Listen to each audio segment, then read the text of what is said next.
বিচাৰিছোঁ যি প্ৰসংগত থকা হৈছিল ব্ৰহ্মাদেৱক শ্ৰীনাৰায়ণে যেতিয়া মহাশূন্যৰ পৰা সেই তপৰ বাণী কৈছিল, কাৰণ কথাখিনিত যথেষ্ট বিষয়বিলাক আচলতে বহল, সেইকাৰণে বিভিন্ন প্ৰসংগত ক'বলৈ যাওঁতে অকণমান জোখতকৈ বেছি দীঘলীয়া হৈছে।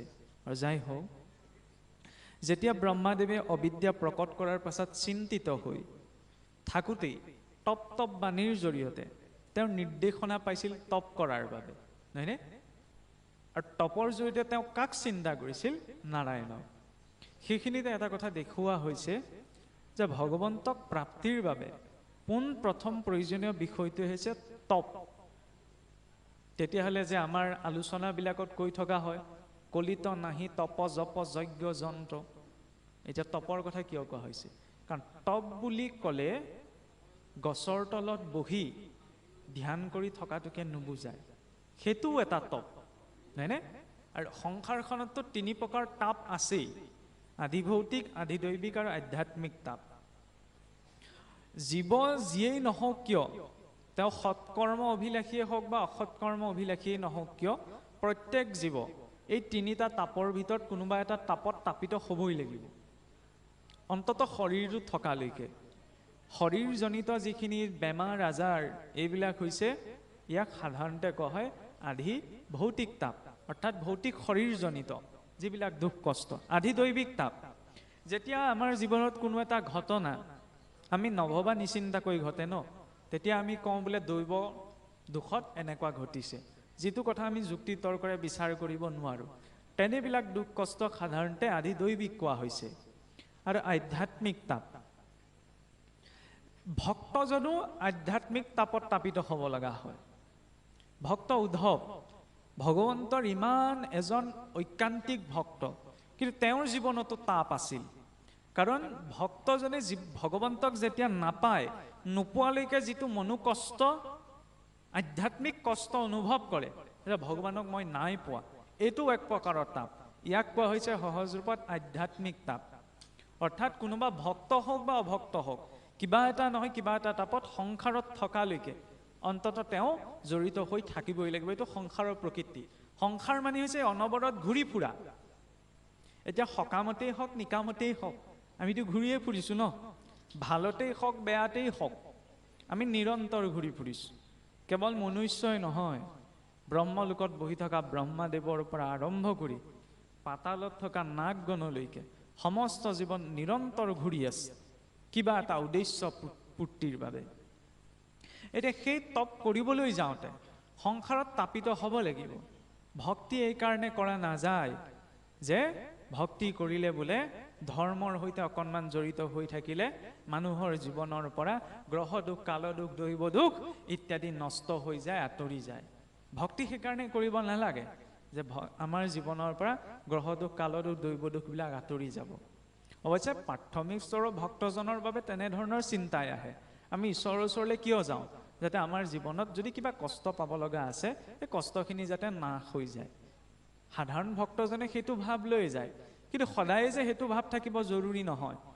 আৰু চাবলৈ গ'লে ভক্তি কৰিলে এইবিলাক নষ্টও নহয়, বেছিকৈ আহেহে। কাৰণ ভগৱান কৃষ্ণই নিজেই কৈছে, যি মোত কৰে আশ তাৰ মই কৰোঁ সৰ্বনাশ। এইটো আকৌ কি কথা? যি বোলে মোৰলৈ বেছিকৈ আশা কৰে তাৰ মই সৰ্বনাশে কৰোঁ। কিন্তু তাতো ঋণাত্মক ভাবিলে নহ'ব। ভগৱন্ত কৃষ্ণই যিজনৰ প্ৰত্যক্ষ কৃপা কৰে, তেওঁ অন্য কাৰ ওপৰত নিৰ্ভৰশীল হ'বলৈ নিদিয়ে, সৰ্বশান্ত কৰি পেলাই। মহাৰাজ অম্বৰীশৰ, মহাৰাজ হৰিচন্দৰ যিটো স্থিতি, যে প্ৰভু মোৰ খাবলৈও নাই, তুমি খাবলৈ দিলেহে দিয়া, মোৰ থাকিবলৈ নাই, তুমি ৰাখিলেহে ৰখা, মোৰ পিন্ধিবলৈ নাই, তুমি পিন্ধিবলৈ বস্ত্ৰ দিলেহে দিয়া। সংসাৰৰ কাৰো ওপৰত তেওঁ নিৰ্ভৰশীল, একমাত্ৰ ঈশ্বৰৰ ওপৰত। সেইটো হৈছে ঐকান্তিক স্থিতি। সেই ঐকান্তিক স্থিতিটো ইমান সহজে পোৱা সম্ভৱ নহয়।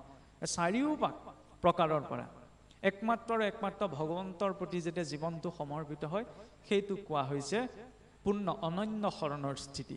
তাত অন্য একো আশা কৰা নাযায়। সেইটো স্থিতি সাধাৰণতে পোনপ্ৰথমতে পোৱা নাযায়। প্ৰথম বিশ্বাস, তাৰপিছত দৃঢ় বিশ্বাস, তাৰ পাছতহে সুদৃঢ় বিশ্বাস। আমি যদিও সুদৃঢ় বিশ্বাসৰ কথা কওঁ, আমাৰ বাক্যতহে আছে, আচৰণত নাই। চকু মুদি মই দুখোজ পিছলৈ যাব পাৰিম নে নোৱাৰিম সেইটোত কিন্তু মোৰ ঈশ্বৰৰ ওপৰত বিশ্বাস নাই যে পৰিলে মোক ঈশ্বৰে ধৰিব হয়নে আমাৰ বিশ্বাসটো থুনুকা ভক্তিয়ে সেই বিশ্বাসটো দৃঢ় কৰে আৰু ইমান চেষ্টা কৰাৰ পাছতো ইমান ঈশ্বৰৰ সত্যত বোলে ধ্যান কৰিলেই পোৱা যায় তেতাত যজ্ঞ দাপৰত বুজা কলিত শৰীৰ কীৰ্তন বিনাই আউৰ নাহিকে দুজা হয়নে কলিযুগৰ যুগধৰ্ম নাম সেয়া সকলোৱে জানে কেৱল কলিতেই নহয় চাৰি যুগৰ মাজেৰে ভগৱন্তৰ নামেই শ্ৰেষ্ঠ কিন্তু তাৰ অৰ্থ এইটো নহয় যে কলিত ধ্যান নাই যজ্ঞ নাই পূজা নাই ধ্যান নোহোৱাকৈ যজ্ঞ নকৰাকৈ পূজা নকৰাকৈ নাম খাৰো সম্ভৱ নহয় কিন্তু সমস্যা কোনখিনিত হ'ল গছৰ তলত বহি থকাটোকে ধ্যান বুলি ভাবি লোৱা গ'ল হোমৰ জুইত আহুতি দিয়াটোকে যজ্ঞ বুলি ভাবি লোৱা গ'ল গন্ধ পুষ্পৰে অৰ্চন কৰাকে পূজা বুলি ভাবি লোৱা হ'ল সেইবাবে মানুহৰ মাজত এইখিনি বিষয় লৈ আজিও সমস্যা আছে যে এফালে কৈছে কলিত নামেই শ্ৰেষ্ঠ আনফালে আকৌ তপ জপ যজ্ঞও চলি আছে কোনটো কৰিম কোনটো ধৰিম কোনটো এৰিম আৰু চাবচোন এইকেইটাকে ভাগৱতৰ ট্ৰেণ্ড বুলি কয় আজিকালি হয়নে বিষয় একো নাই এই হোম তপ জপ যজ্ঞ কৰিব লাগে নালাগে দেৱী দেৱতা নহয়নে মানিব লাগে নালাগে এইকেইটা বিষয়তে চলি আছে আৰু এইটো ধাৰতে চলি থাকিলে আৰু বেছি দিন নাই ভাগৱতৰ প্ৰতি মানুহৰ অনীহা জাগিবগৈ বুলিব কি কৈছিল আৰু ক'ত লাগি আছে মানুহবিলাক নহয়নে নজনা মানুহসকলে সমস্যা সৃষ্টি কৰা নাই জনাসকলেহে সমস্যা সৃষ্টি কৰি আছে হয়নে আমাৰ নিচিনা মানুহবিলাক সেইকাৰণে বৰ বেছিকৈ বুজিবই নালাগে বুজি থকা হ'লে ভগৱানক নাপায় অকণমান সৰলতাৰে ল'ব লাগে কিমান বুজিব বুজি বুজি শেষ কৰিব নোৱাৰো নহয় কিয় কোৱা হৈছে ত্ৰেতা ধ্যান যজ্ঞ পূজা নকৰাকৈ নাম খাৰো সম্ভৱ নহয় কেনেকৈ সম্ভৱ হ'ব ধ্যান মানে কিনো একাগ্ৰতা হয়নে নহয় নামখাৰ গাবলৈ যাওঁতে একাগ্ৰতা লাগে নে নালাগে হ'ল বুলিয়েতো আমি গাই নিদিওঁ মানস ৰূপত চিন্তা কৰা হয় ন মানক চিন্তা কৰি যে সপ্ত বৈকুণ্ঠৰ পথ মুখেৰেহে কৈছোঁ সপ্ত বৈকুণ্ঠৰ পথখনলৈ চোৱাৰ লগে লগে কাক কেনেদৰে চিন্তা কৰিম নহয়নে নামখাৰ গাবলৈ যাওঁতে কাক কেনেদৰে বহাম এইটো কি ধ্যানহে বিনা ধ্যানত জানো নামখাৰ গোৱা পৰা যায় গতিকে ধ্যান লাগিব একাগ্ৰতা লাগিব ছাত্ৰজনে পঢ়িবলৈ যাওঁতে যদি ধ্যান নালাগে বুলি কয় হ'ব জানো নহয় প্ৰথম ধ্যানেৰেই আৰম্ভ হয় সেইকাৰণে কীৰ্তনতো আপোনালোকৰ যি ভাগ আলোচনী প্ৰকাশ পাইছে এই অনুষ্ঠানটোৰ লগত সংগতি ৰাখি নৈমিষ বুলি তাতো দক্ষিণপাটৰ প্ৰভু ঈশ্বৰে আৰম্ভণিতে এটা লেখা লিখিছে কীৰ্তনৰ ধ্যান বৰ্ণনৰ কথা তাতো কি আছে ধ্যান ধাৰণা চিন্তন নহয়নে বিনা চিন্তনত বিনা ধাৰণাত ঈশ্বৰ ভক্তি সম্ভৱ নহয় যজ্ঞ সন্তান জন্ম দিয়াটো এক যজ্ঞ কৰ্ম অন্নমুঠি পাক কৰাটো এটা যজ্ঞ কৰ্ম মুখত যেতিয়া আমি কিবা এটা বস্তু খাই পেটত পৰেগৈ সেই পাকটো এটা যজ্ঞ কৰ্ম যজ্ঞ বুলি ক'লে ঘৃতাহুতি দিয়াটোৱেই নহয় নহয় যজ্ঞ মানে হৈছে কি কৰ্মৰ ব্যৱস্থা বিনা কৰ্মৰ ব্যৱস্থাত কোনো একো কৰিব নোৱাৰে ভগৱানক প্ৰাপ্তিৰ মাৰ্গ দুটাই আছে জ্ঞান মাৰ্গ আৰু ভক্তি মাৰ্গ কৰ্ম মাৰ্গৰ কথাটো বেদত কৈছে কৰ্ম বুলি পৃথককৈ এটা মাৰ্গ নাই কৰ্ম জ্ঞানতো আছে ভক্তিটো আছে খালি জ্ঞানত কি কোৱা যায় যে প্ৰথমতে মই জানিম জনাৰ পাছতহে মই মানিম এইটো জ্ঞানৰ কথা প্ৰথমতে মই জানিব লাগিব তাৰপিছতে মই মানি ল'ম নজনাকৈ কিয় মানিম এইটো জ্ঞানত প্ৰথম ধাৰণাটো শিক্ষাটো প্ৰধান কি ভক্তিত কি কোৱা যায় যে প্ৰথমতে মই মানিম আৰু মানিলে মই আপুনি জানিম ঈশ্বৰক মই মানিলে স্বাভাৱিকতে জানিম তাত যুক্তি তৰ্কটো নাহে জ্ঞান মাৰ্গত জ্ঞানক প্ৰাধান্যতা দি ভক্তিক কোনোবাখিনিত উপেক্ষা কৰি দিয়া হয় ফলত সেই জ্ঞানে অহংকাৰো জনাবগৈ পাৰে যে মই জানিছোঁ মই বুজিছোঁ মই কৈছোঁ নহয়নে ভক্তিত সমৰ্পণক ভক্তি মানে কি সমৰ্পণ ভজ ধাতুৰ লগত টিং প্ৰত্যয়যুক্ত হৈ ভক্তি শব্দটো প্ৰকাশ যাৰ অৰ্থ হৈছে সমৰ্পণক প্ৰাধান্যতা দি জ্ঞানক লগত লোৱা যায় কিন্তু জ্ঞান মাৰ্গত ভক্তি আছে নাই এইটোত গুৰুত্বতা দিয়া নাযায় শিক্ষিত হ'লেই নহ'ব নহয় হাই কোৱালিফাইড হ'লেই নহয় ৰাৱণতো হাই কোৱালিফাইড মানুহ আছিলে হাই কোৱালিফিকেশ্যন আমাক লাগে ৱেল কোৱালিফিকেশ্যন মানে বিদ্যাৱান আৰু বিদ্বান দুটা বেলেগ অৰ্থ ৰাৱণৰ দৰে বিদ্যা নালাগে নহয় ৰাৱণ ইমান পণ্ডিত আছিল চাওকচোন ইমান পণ্ডিত আৰু ইমান জ্ঞানী আছিল ৰাৱণৰ 10টাৰ ভিতৰত 10টা গুণেই বেয়া নাছিল এটা ভাল গুণো আছিল যাৰ বাবে বোলে ভগৱান ৰামচন্দ্ৰই ৰাৱণক বধ কৰাৰ পাছত এবছৰৰ বাবে প্ৰায়শ্চিত্ত আচৰণ কৰিছিল ৰাৱণ বেয়া আছিল কিন্তু এটা ভাল গুণ আছিল কি ৰাৱণ এজন ভক্তও আছিল নহয়নে? সেই মৰ্যাদাটো স্বয়ং ঈশ্বৰৰ ৰক্ষা কৰি দেখুৱাইছে। গতিকে কেৱল ভক্তি কৰাটোৱে জৰুৰী নহয়, ভক্তি কৰিবলৈ যাতে কৰ্মবিলাক ভাল হৈছে নে নাই। কৰ্ম যদি শুদ্ধ নহয় তেতিয়াহ'লে ৰাম ৰাজ্যত থাকিওতো লাভ নাই। মন্থৰা ৰামৰ ৰাজ্যতেই আছিল, কিন্তু মতিটো পৰিৱৰ্তন হ'ল জানো? ৰামক বনবাসলৈ যোৱাৰ বুদ্ধি মন্থৰাইতো দিছিলগৈ, নহয়নে? সেইফালে ৰাৱণৰ ৰাজ্যতচোন বিভীষণ আছিল, বিভীষণৰ মতি নষ্ট হ'ল জানো? নহ'ল। ভগৱন্তক দেখাটোও ডাঙৰ কথা নহয়। দুৰ্যোধন, দুঃশাসন, ৰাৱণ, কুম্ভকৰ্ণ এইখিনিও ভগৱন্তক দেখিছিল, কিন্তু সিহঁত পৰিৱৰ্তন হ'ল জানো? নহ'ল। কিয়? কৰ্মবিলাক যে বেয়া। যেতিয়ালৈকে কৰ্মবিলাক বেয়া হৈ থাকিব ভাৱটো নাহে। যদি কৰ্ম ভাল হয় তেতিয়াহ'লে ভাৱ আহিব। আৰু মানুহে ইমান বেয়া কৰ্মও কৰিব নালাগে যে ভগৱন্তইও তেওঁক প্ৰত্যাখ্যান কৰে। এই যে দশমত এতিয়া জৰাসন্ধৰ প্ৰসংগ চলি আছে, জৰাসন্ধ তেনে এটি ব্যক্তিত্ব যে ভৈৰৱক পুজিম বুলি বহুবিলাক শ শ ৰজা নৰবলি দিম বুলি বন্দী কৰি থৈ দিছে, নহয়নে? ইমান বেয়া কাম কৰিলে ভগৱন্তক চাবচোন 17 বাৰ দ্বাৰকা আক্ৰমণ কৰিলে, নহয়নে? পাঠা এতিয়া কৈ গ'ল। যিজনা কৃষ্ণই শিশুকালত থাকোঁতে পুতনা, অঘাসুৰ, বকাসুৰক বধ কৰিছিল, জৰাসন্ধ কি ইমান শক্তিশালী ওলালেনে? 17 বাৰ আক্ৰমণ কৰোঁতে ভগৱন্ত লাহেকৈ পলাই দিয়ে। শেষত গৈ মানে বলদেৱৰ খং উঠিলগৈ আৰু বলদেৱে কৈছে, কৃষ্ণ তুমি যদি নোৱাৰা তেতিয়াহ'লে মোক দায়িত্ব দিয়া, মই জৰাসন্ধক বধ কৰিম। তুমি বাৰে বাৰে এই ছল কৰি পেলাই জৰাসন্ধৰ পৰা ভয় খোৱাৰ দৰে পলাই কিয় যোৱা? তেতিয়া ভগৱান কৃষ্ণই বলদেৱকো নিবাৰণ কৰে যে নহয় দাদা, তুমিও জৰাসন্ধক বধ কৰিব নোৱাৰা। কিয় ক'লে? জৰাসন্ধক কাৰ হতুৱাই মৰুৱালে? ভীমৰ হতুৱাই। ভগৱানেতো বধিব পাৰিলেহেঁতেন, বলদেৱকো ক'ব পাৰিলেহেঁতেন, এই পুতনা, অঘাসুৰ, বকাসুৰ, কালিক দমন কৰা সেই কৃষ্ণই আকৌ, কংসক বধ কৰা কৃষ্ণই আকৌ বেলেগৰ সহায় ল'বলগীয়া হৈছে। জৰাসন্ধই ইমান বেয়া কাম কৰিলে জীৱনত যে জৰাসন্ধক ভগৱন্তই মুক্তি দিয়া নাই। কৃষ্ণৰ হাতত যদি বধ হয় জৰাসন্ধই মুক্তি পাব, হয়নে? প্ৰত্যক্ষ সেইকাৰণে ভগৱান কৃষ্ণই জৰাসন্ধক বধ কৰা নাই। দ্বিতীয়তে বলদেৱৰ হাতত মৰিলেও মুক্তি পাব। বলদেৱ স্বয়ং অনন্তদেৱৰ অৱতাৰ, নহয় জানো? চোৱাৰ লগে লগে মুক্তি পাব, নাই দিয়া। কাৰ হতুৱাই মৰাইছে, বধ কৰিছে? ভীমৰ হতুৱাই, হয়নে? কৰ্ম ভাল হ'ব লাগে। কৰ্ম যদি ভাল হয় তেতিয়াহ'লে তেওঁ গতি পাবই। ভক্তি মাৰ্গতো কৰ্ম আছে। আজি যেনেকৈ এই অনুষ্ঠানভাগ পাতিবলৈ যাওঁতে কৰ্ম কৰিব লগা হৈছে ন, বস্তুখিনি যোগাৰ কৰা, বেদী আয়োজন কৰা, আপোনাৰ চাকি গছৰ পৰা ধূপ দালিলৈকে এইখিনিতো কৰ্ম কৰা গৈছে, হয়নে? কৰ্মখিনি ঈশ্বৰত অৰ্পণ কৰিলে যে দুখ কষ্ট নাপাওঁ এইটো নহয়। ভাগৱতৰ প্ৰথম স্কন্ধৰ প্ৰথম অধ্যায়তে এইটো স্বীকাৰ কৰা হৈছে যে কৃষ্ণত অৰ্পিয়াই আমি কৰো কৰ্ম যত, তাতো নানা বিঘ্নি আছে, জানিলো মনত। যে কৰ্ম ঈশ্বৰত অৰ্পণা কৰি কৰিলেও তাতো নানা বিঘ্নি আছে, কাৰণ এইখিনি কৰিবলৈ যাতে গোটাবলৈ যাওঁতে কেতিয়াবা বাধাৰো সন্মুখীন হ'বলগীয়া হ'ব ন। ঈশ্বৰৰ কাৰণে কৰিছোঁ বুলি কি চব হৈ যাব নি? নহয়। গতিকে সংসাৰখনত যেতিয়ালৈকে আছো বাধা বিঘিনি এইবিলাক সকলোৰে ক্ষেত্ৰত আছে। খালি সেই কামটো কৰিবলৈ যাওঁতে যেতিয়া আমি বাধা বিঘিনিৰ সন্মুখীন হওঁ তাক সহন কৰা শক্তিটো ঈশ্বৰে দিয়ে, নহয়নে? নহ'লে চাওকচোন ভক্ত প্ৰহ্লাদ নিজৰ দেউতাকে ইমানখিনি শাস্তি দিলে, আমাৰ মানুহৰ শকতি আছেনে ইমানখিনি সহিব পাৰে? আমি কৈয়ে দিলোহেঁতেন, এই কণা ভগৱন্তই মুখে পালেগেনে, মইনো কোনটো জনমত কি পাপ কাম কৰিছিলোঁ যে ইমান কষ্ট পাবলগীয়া হৈছে। ভক্ত ধ্ৰুৱ এলা পেচা বাপেকৰ পুতেকো নহয়, জম্বুদ্বীপৰ অধিপতি ৰজা উত্তানপাদৰ সন্তান, গেভিটি নাই আকৌ সেই বুলি, নহয়নে? সুৰুচি মাতৃয়ে কোচতে উঠিবলৈ নিদিলে, সেইকাৰণে মাতৃও তাত দুটা ভাৱ দেখুৱাইছে, সুৰুচি আৰু সুনীতি, হয়নে? সুৰুচি, যাৰ ৰুচিবোধতে গুৰুত্বতা আছে, তেওঁ সুৰুচি।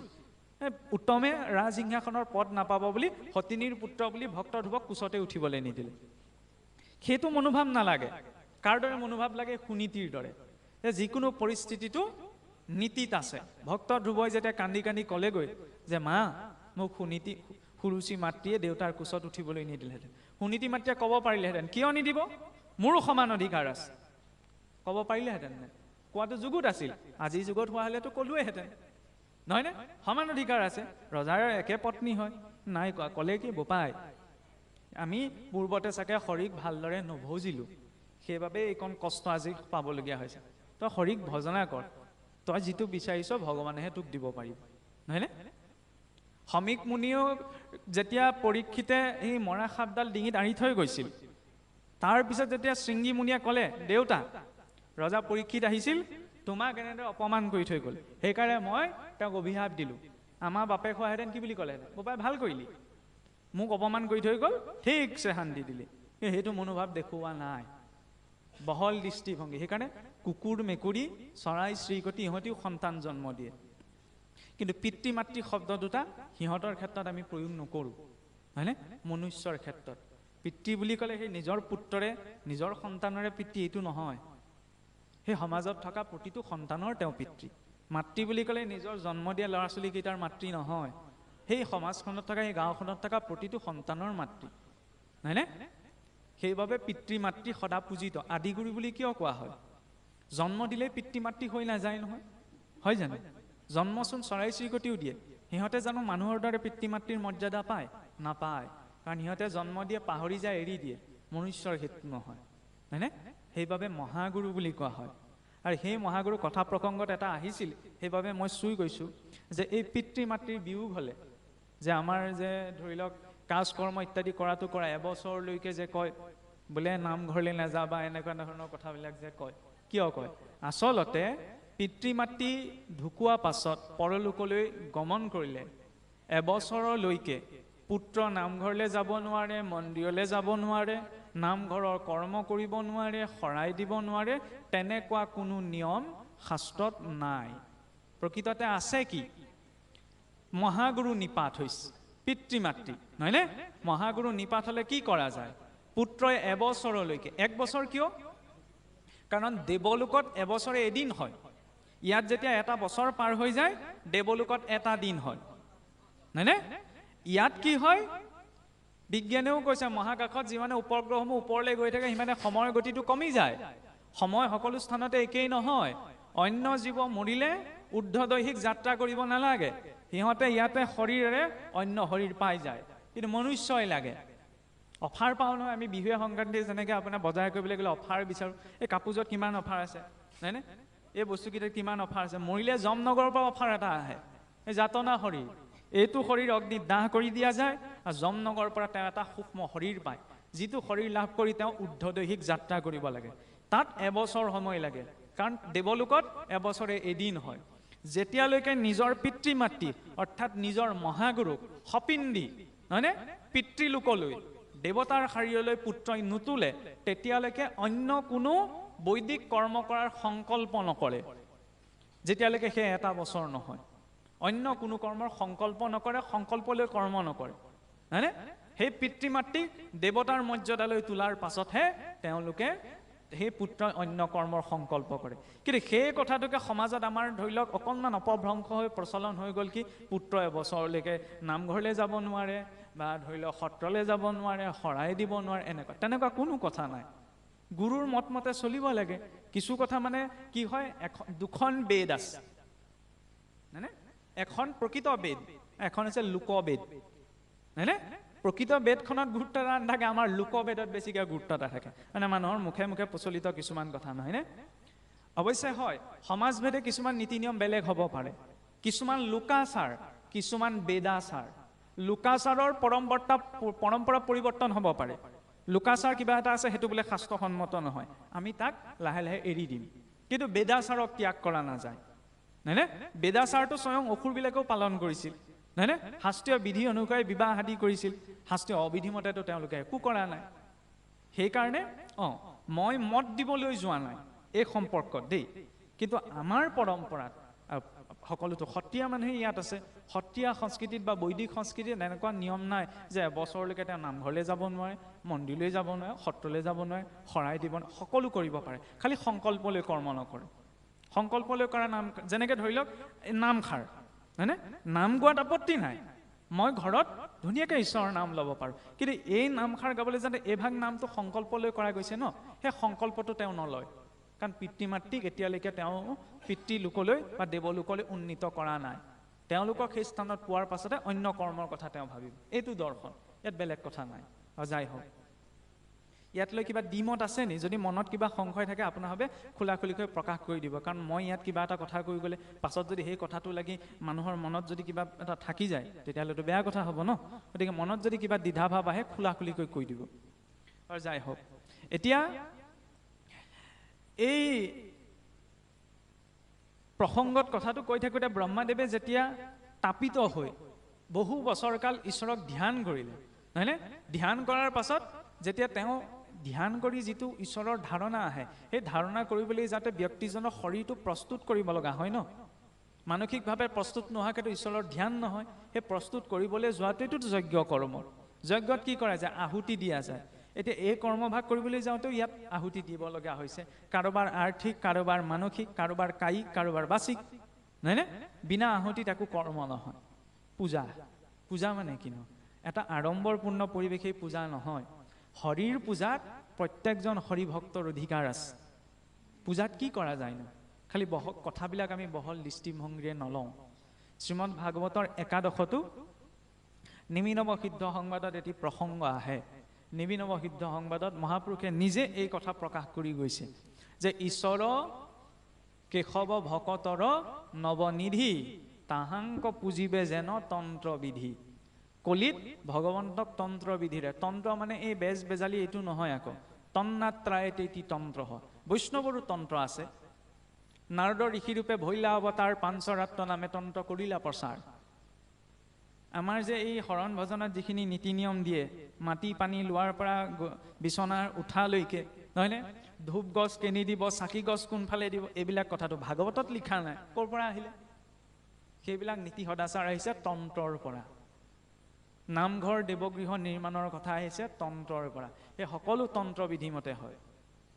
তন্ত্ৰ মানে কিবা সেই ফাং ফুঙালি বেজ বেজালি এইটো নহয়। সময়ত এইটো ভুল ধাৰণা হৈ গ'লগে। এতিয়া সেই তন্ত্ৰমতে যেতিয়া ভগৱন্তক অৰ্চনা কৰা যায়, মই কোৱা নাই, এইটো নাভাবিব যে মই কলিযুগত পূজা পাতলৰ প্ৰচাৰ প্ৰসাৰৰ বাবে এইবিলাক কথা কৈছোঁ, কাৰণ এইবিলাক কথালৈ মানুহৰ মাজত এতিয়াও ভুল ধাৰণা আছে, হয়নে নহয়? লাগে নে নালাগে? কোনোবাই নকৰে নালাগে, কিন্তু অশ্ৰদ্ধা যাতে সেই কৰ্মটোৰ প্ৰতি নহয়, কাৰণ তাতো এজন ভক্তই ঈশ্বৰকেই সেৱা কৰিছে। অতিথি এজন আহিলে যেতিয়া পালেহি, আহক, এইটো প্ৰথম গৃহস্থীজনৰ সম্বোধন, নহয়? মুখ হাত দিবলৈ আমি পানী ঘটিটো উলিয়াই দিওঁ, তাৰপৰা আহক বহিবলৈ আমি আসনখন দিওঁ, হয়নে নহয়? তাৰপৰা চাহ তামোল দিওঁ, ভাল বেয়া কথা সোধোঁ। তাৰপিছত তেওঁ গ'লেগৈ যথাসময়ত ভালদৰে সম্বোধন কৰি, পাৰিলে ধৰি লওক অসমীয়াৰ মান হিচাপততো আমাৰ মান ধৰে বুলি কয়, বস্ত্ৰ এখন দিলে, বস্ত্ৰ এখন দি অতিথিক পুনৰ আকৌ স্বস্থানলৈ গ'ম। পূজাটো সেই একেটা কামেই কৰা হয়। পূজা একো সাংঘাতিক কথা নহয়। ভগৱন্তক আমি কেনেকৈ মাতিম? ভাৱেৰে। সেয়া লাগিলে বাংময় আসনেই হওক, অন্য ঈশ্বৰৰ বিগ্ৰহ থকা আসনেই হওক বা যিয়ে নহওক, ঈশ্বৰটো 8 প্ৰকাৰৰ মূৰ্তি আছে ন। শৈলিং দাৰুময়িং লৌহিং লেখা লেপ্যাছ চৈকটিং মনোময় মণিময়িং প্ৰতিমাস্থ বিধা স্মিত হওক। ঈশ্বৰৰ মূৰ্তি শিলৰ হ'ব পাৰে, দাৰু অৰ্থাৎ কাঠৰ হ'ব পাৰে, মনেৰে কল্পিত হ'ব পাৰে, মণিময় হ'ব পাৰে, লিখিত হ'ব পাৰে। লিখিত মানে কি? বাংময়। বাংময় মানে শব্দ নহয় জানো? শব্দই মোৰ মূৰ্তি শ্ৰীমদ ভাগৱত। যেতিয়া প্ৰতিষ্ঠা কৰা যায়, কেনেকৈ প্ৰতিষ্ঠা কৰে? ভাগৱত ভাগচোন দোকানৰ পৰা কিনিবলৈ গ'লে জাপে জাপে আপোনাৰ দোকানৰ কেছত সোমোৱাই থৈ দিয়ে, হয়নে? কিন্তু সেই ভাগৱত নামঘৰলৈ আনি তাক চৰ্চন কৰি থোৱা ভাগত অকণ পাৰ্থক্য আছেনে নাই? কিতাপ ৰূপত একেই, কিন্তু চৰ্চনে পাৰ্থক্য আনিছে। ভগৱন্ত ক'ত আছে? আমাৰ হৃদয়ত, নহয়নে? হৃদয়ত বোলে অষ্টদল পদ্ম, 8টা কোণৰ এটা মণ্ডল আছে। সেই 8টি অষ্টদল পদ্মৰ মধ্যত ভগৱন্তৰ নিবাস। প্ৰথমতে বোলে চন্দ্ৰৰ মণ্ডল আছে, তাৰপিছত সূৰ্যৰ মণ্ডল আছে, তাৰ ভিতৰত আছে অগ্নিমণ্ডল, অগ্নিমণ্ডলৰ ভিতৰত ঈশ্বৰৰ নিবাস। আৰু তাৰ কাষত যি 8টা পাহি আছে, সেই 8টা পাহিতে জীৱই নিজৰ গুণ কৰ্ম সংস্কাৰ অনুসাৰে অধিষ্ঠান লাভ কৰে। সেইদিনা এজনৰ কথা শুনিলোঁ, এজনে আপোনাৰ কি কৈছে বোলে, সেই পুৰোহিত এজনে বোলে কিবা কাম কৰোঁতে বোলে 8টা মণ্ডল যে আঁকি লয়, তাক বোলে ঈশ্বৰক ৰাখিবলৈ, দেৱী দেৱতাক ৰাখিবলৈ আপোনাৰ ডাকিনী মাতে, চাকিনী মাতে, পিখাচিনী মাতে। কৈ মানুহে মানে কিমান অধস্কা কথা কিছুমান ভাবিব পাৰে। অষ্টদল পদ্মত ঈশ্বৰৰ নিবাস স্থান, তালৈ বাৰু ডাকিনী হাকিনী এইবিলাক মাতেনে? কিবা এটা সজাবলৈ গৈ মাথাতে এনেকুৱাকৈ বিকৃতকৈ কথা কিছুমান কৈ পেলাই মানে ভাবিব নোৱাৰে। সেইকাৰণে বৰকৈ আমাৰ নিচিনা মানুহবিলাকৰ কথাটো বিশ্বাস নকৰিব, নিজে শাস্ত্ৰ পঢ়িব, তেতিয়া স্বাভাৱিকতে গম পাব। নহ'লে কিবা এটা বুজাবলৈ যাওঁতে কিবা এটা হৈ যায়গৈ। সেই অষ্টদল 8টা কোণত জীৱই অধিষ্ঠান লাভ কৰে। সেইকাৰণে অষ্টদলৰ মণ্ডলটো অঁকা যায় বা দেখুওৱা যায়। পূব কোণত অধিষ্ঠান লাভ কৰিলে জীৱ ৰোগীয়া হয়, পশ্চিমত অল্পায়ু হয়, দক্ষিণত তীৰ্থ অভিলাষী হয়, অগ্নিত অৱস্থান কৰিলে অতি খঙাল হয়, বায়ু কোণত অধিষ্ঠান লাভ কৰিলে সি অতি চঞ্চল হয়, ঈশানত সৎকৰ্ম অভিলাষী হয়, আৰু নৈঋতত উদাস হয়। আৰু যেতিয়া উত্তৰ কোণত অধিষ্ঠান লাভ কৰে, উত্তৰপাশিত যেবে জীৱয়ু তপন্ন ভক্তি কৰিবাক লাগি যায় তাৰ মন, এতেকে ভক্তৰ গতি উত্তৰৰ কুলে যাই যিটো ভকত শুয় সিটো নৰে। উত্তৰ পাশীত যেতিয়া অৱস্থান কৰে তেতিয়া তেওঁৰ মনত ভক্তি জাগ্ৰত হয়। সেইবাবে চাবচোন সাধাৰণতে আমাৰ পাথৰ আসনখনো কেনি মুখ কৰি থাকে উত্তৰ দিশলৈ। ভাগৱতৰ আৰম্ভণিটো মহাৰাজ পৰীক্ষিতে গংগাৰ পাৰলৈ গৈ কেনি মূৰ কৰি বহিছে উত্তৰ দিশলৈ। বিদুৰ কোনফালে গৈছে উত্তৰ দিশলৈ। পঞ্চপাণ্ডৱ কেনি গৈছে মুক্তি বিচাৰি উত্তৰ দিশলৈ। ভক্ত উদ্ধৱো বদৰিকাশ্ৰমলৈ কেনি গৈছে উত্তৰ দিশে। আৰে ভকতৰ উত্তৰ দিশত এনেকুৱা কি আছে? ঈশ্বৰ উপাসনা কৰোঁ আমি পূব দিশে, চব উত্তৰ দিশে গৈছে। আমাক কি লাগে? উত্তৰায়ণ গতি। পিতামহ ভীষ্ম ইচ্ছামৃত্যুৰ অধিকাৰী আছিল নহয়নে? প্ৰতিটো অংগ সৰে বদ্ধ কৰি থৈছে। কালে বাচ্ছাই আছিলে ইমানখিনি কষ্ট ভুগি? কাৰণ তেওঁ সৰসজ্জাত পৰিছে দক্ষিণায়ন কালত। দক্ষিণায়ন কাল কেতিয়া আৰম্ভ? আমাৰ সমাজ সংস্কৃতিৰ নীতি পৰম্পৰাবিলাকো ইমান শাস্ত্ৰীয় দৰ্শনেৰে গঠন কৰা হৈছিল ভাবিব নোৱাৰি। মাঘ বিহুৰ সংক্ৰান্তিৰ দিনা সূৰ্য যেতিয়া মকৰ ৰাশিত প্ৰৱেশ কৰে তেতিয়া সূৰ্যৰ উত্তৰায়ণ কাল আৰম্ভ হয়। সেইবাবে মাঘ বিহুৰ সেই সংক্ৰান্তিৰ দিনা প্ৰথম ছমাহ কোৱা হয় উত্তৰায়ণ, পাছৰ ছমাহ কোৱা হয় দক্ষিণায়ন। এবছৰে এটা দিন। উত্তৰায়ণ কাল দিনৰ সময় দেৱলোকত, আৰু দক্ষিণায়ন কাল ৰাতিৰ সময়। ৰাতি কাৰোবাৰ ঘৰলৈ গ'লে দৰ্জা খুলি নিদিবও পাৰে, কোন আহিছে বুলি ভাবি, নহয়নে? মানুহৰ ঘৰলৈ যোৱাৰ প্ৰশস্ত সময় দিনৰ বেলা। সেইবাবে বোলে জীৱয়ো শৰীৰ এৰাৰ প্ৰশস্ত সময় হৈছে উত্তৰায়ণ বেলা। সেইবাবে পিতামহ ভীষ্ম দক্ষিণায়ন কালত সৰসজ্জাত পৰিছে। কিন্তু জানে সহজে ঊৰ্ধ্বদৈহিক যাত্ৰা কৰিবলৈ হ'লে মই উত্তৰায়ণ গতি পাব লাগিব। সেইকাৰণে উত্তৰায়ণ বেলালৈকে তেওঁ তাত ৰৈ আছে। আমাক কি লাগে? উত্তৰায়ণ গতি। এইবিলাক দৰ্শন। কিন্তু ক'ৰবাৰ পৰা কিবা এটা বুজিবলৈ যাওঁতে কথাবিলাক কিবা হৈ যায়গৈ। যাই হওক, এতিয়া সেই উত্তৰায়ণ গতি প্ৰাপ্ত হয় ক'ৰ পৰা? জীৱই নিজৰ সংস্কাৰৰ পৰা। কিন্তু অৱশ্যে ভাগৱতৰ এইটো শক্তি আছে যে ভাগৱতে দক্ষিণায়ন কালত শৰীৰ এৰা এটি জীৱকো গতি দিব পাৰে। কাৰণ সেইবাবে সেই ভাগৱতৰ মাৰ্গত গোটেইকেইটা ওলোটা দেখুৱাইছে। মহাৰাজ পৰীক্ষিতেও ভাদ মাহত শৰীৰ এৰিছে, ভাদ মাহৰ শুক্লা নৱমী। আন গোকৰ্ণত ধুন্ধুকাৰী উপাখ্যানটোৰ কথাটো আপোনালোকে জানি, ধুন্ধুকাৰীও শৰীৰ এৰিছে এই দক্ষিণায়ন কালত। ভাগৱতৰ এইটো কেপাচিটি। তাৰ অৰ্থ এইটো নহয় যে ভাগৱত পঢ়ি আছোঁ শুনি আছোঁ তাৰ কাৰণত আৰু মই গতি পাই যাম। এটা পদ্ধতি আছে ন, সেই পদ্ধতিটো অৱলম্বন কৰিব লাগিব।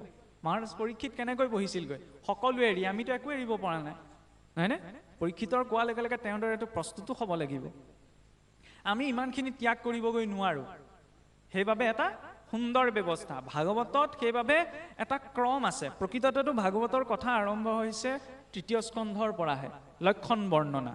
প্ৰথম আৰু দ্বিতীয় স্কন্ধ ভাগৱতৰ আৰম্ভণি অংশ, হয়নে?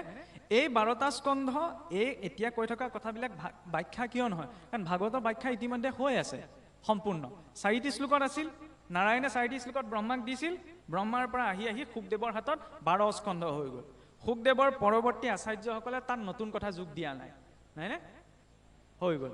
পৰৱৰ্তী সময়ত তাৰ ওপৰত ভাষ্য গ্ৰন্থ লিখিলে, যাক কোৱা হ'ল, সেইবাবে মহাপুৰুষক কলম ধৰিছে, যেবে টিকা ভাষ্য চাই দেখা এইটো কথা নাই, নিন্দা তেবে বুলিবাহা মোক।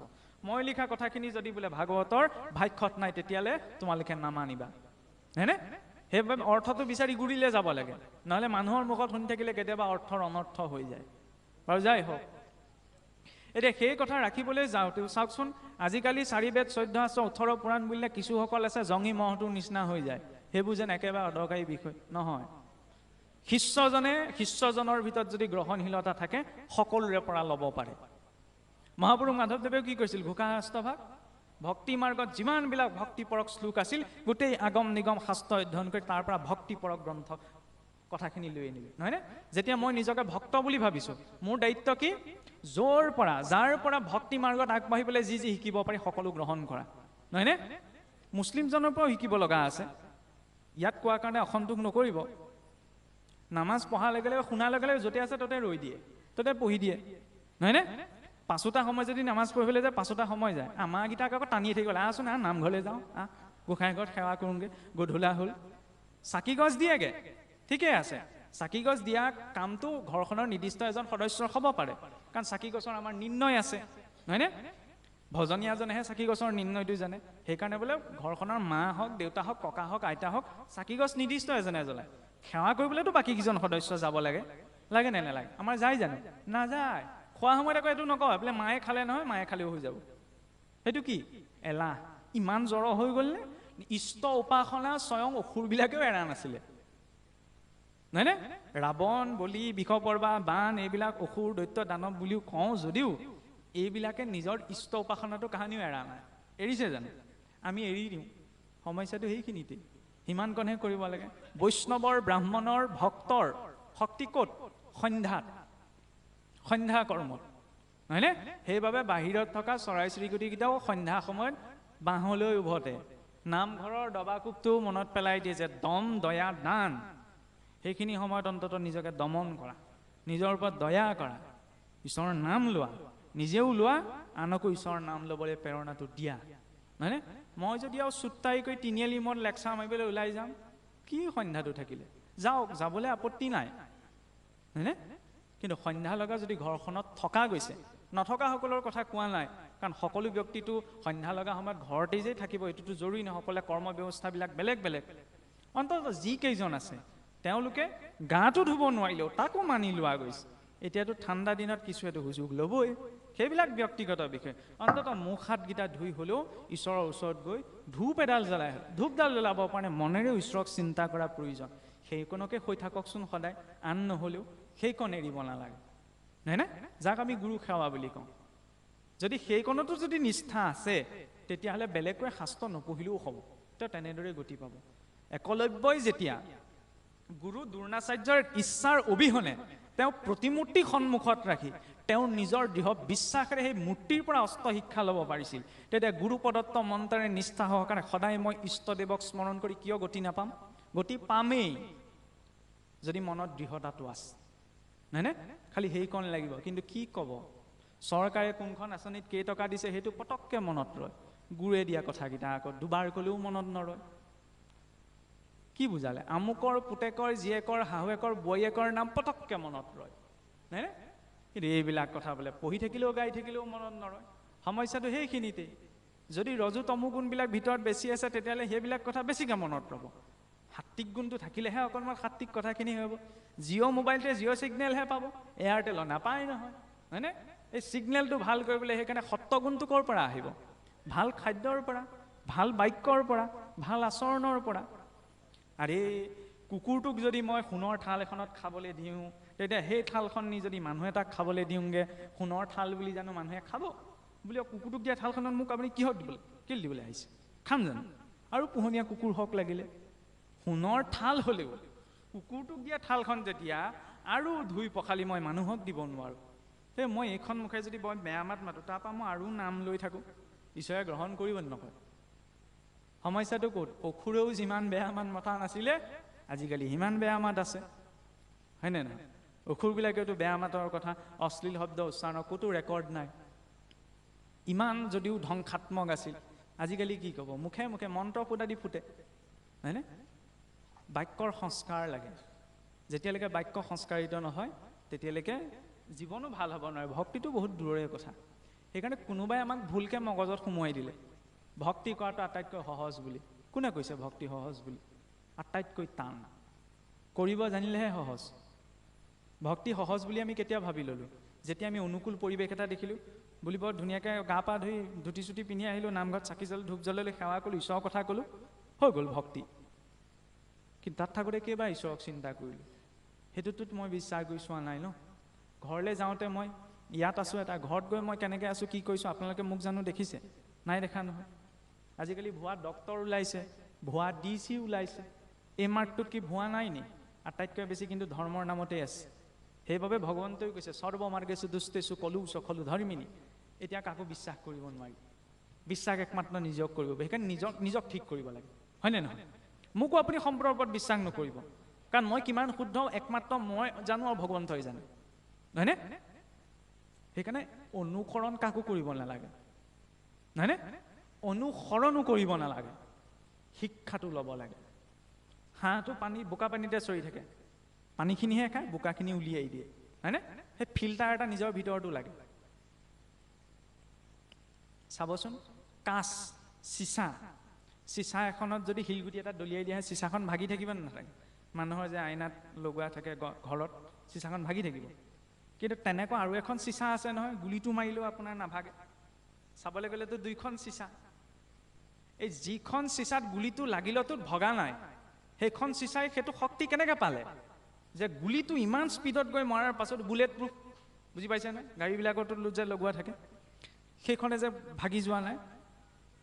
তাক গৰম কৰিছে, ঠাণ্ডা কৰিছে, আকৌ গৰম কৰিছে, ঠাণ্ডা কৰিছে, গৰম কৰিছে, ঠাণ্ডা কৰিছে। তাৰ ফলত তাক ইমান টান কৰি দিয়া হ'ল যে গুলিটো লাগিলে সি নাভাগে।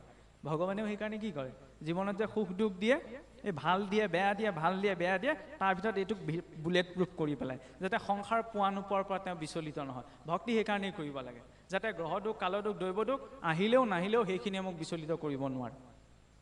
ভগৱান কৃষ্ণইটো জানিছিল ন মহাভাৰতৰ যুদ্ধৰ কথা, আনকি বাদ দিয়ক অভিমন্যুৰ মৃত্যুৰ কথাটো তেওঁ জানিছিল নে নাজানে? কিন্তু সেই অভিমন্যুক তেওঁ ভগৱন্তই ৰাখিব নোৱাৰিলে নে? যে বোপাই তই আজি বেহু মাজলৈ নাযাবি, বেহু মাজলৈ গ'লে তই আজি মৃত্যুৰ মুখত পৰিব লাগিব, ক'ব পাৰিলেহেঁতেন না? ক'লে জানে? নক'লে। কৰুণাময় বুলি তেওঁ চৰণত ধৰিছোঁ ঠিকেই, কালৰ মূৰ্তিও সেইজনী, যিজনক কৰুণাময় বুলি কোৱা গৈছে। সেইটো মনত ৰখা প্ৰয়োজন, যাৰ কৰ্ম তেওঁ ভুগিবই লাগিব, নহয়নে? আৰু কৃষ্ণ ভক্তি পৰায়ণ হ'লে কি হয়, এই গ্ৰহদোষ, কালদোষ এইবিলাকৰ কথা ইমান চিন্তা কৰিবলগীয়া নহয়, যদিও সেইটো এটা পৰ্যায় পোৱাৰ পাছত। কাৰণ কি হয়, এই যেতিয়া দুৰ্যোধনে মানে মহাৰাজ ধৃতৰাষ্ট্ৰই কুৰুক্ষেত্ৰৰ ৰণৰ বাবে অনুমতি দিছিল, তাৰ আগতে মানে কি হ'ল, ৰাজপুৰোহিতক মতাই আনি পেলাই দুৰ্যোধনৰ শুৱনি, বুজি পাইছে নহয়, শুৱনিখন চাবলৈ ৰাজপুৰোহিতে ক'লে, বোলে মহাৰাজ আপুনি নিশ্চিন্ত থাকক, দুৰ্যোধনৰ ৰাজযোগ আছে, ৰজাৰ দুৰ্যোধনেই হ'ব, যুদ্ধত জয়ী হ'বই, যুদ্ধৰ কাৰণে অনুমতি দি দিয়ক। কৃষ্ণ আছে, কি হ'ল, অনুমতি দি দিলে, সেইকাৰণে যুদ্ধ হ'ল। পিছত লাহে লাহে যেতিয়া 10 দিনৰ পাছত দেখিলে এইফালে পিতামহ ভীষ্ম শৰশয্যাত পৰিলে, গুৰু দ্ৰোণাচাৰ্যৰ মৃত্যু হ'ল, আধা অক্ষৌহিণী সেনা নষ্ট হৈ গ'ল। ধৃতৰাষ্ট্ৰ ডাঙৰ চিন্তা লাগিলে যে পুৰোহিতে মোক ঠগিলে, ৰাজপুৰোহিতক মতাই আনিলে, বোলে আপুনি ভুল গণনা কৰিছে, আপুনি কৈছে দুৰ্যোধনৰ ৰাজযোগ আছে, আমাৰ আধাতকৈ বেছি সংখ্যক সৈন্য নিধন হৈ শেষ, আপুনি কৈছিল বোলে দুৰ্যোধনৰ ৰাজক হৈছিল, বিজয় দুৰ্যোধনৰ বা কেনেকৈ হ'ব, আমাৰ আধাতকৈ বেছি সৈন্য সংখ্যা মৰি গ'ল। সেইবুলি কৈ ৰাজপুৰোহিতৰ একদম খঙাল। তথাপিও ৰাজপুৰোহিতে কিতাপ ভুল হৈ গ'ল বুলি আকৌ গণনা কৰি চাই ক'লে যে নহয় মহাৰাজ, মোৰ ভুল হোৱা নাই, দুৰ্যোধনৰ শুৱনি মতে তেওঁৰ ৰাজযোগেই আছে, তেওঁ ৰজা হ'বই লাগে।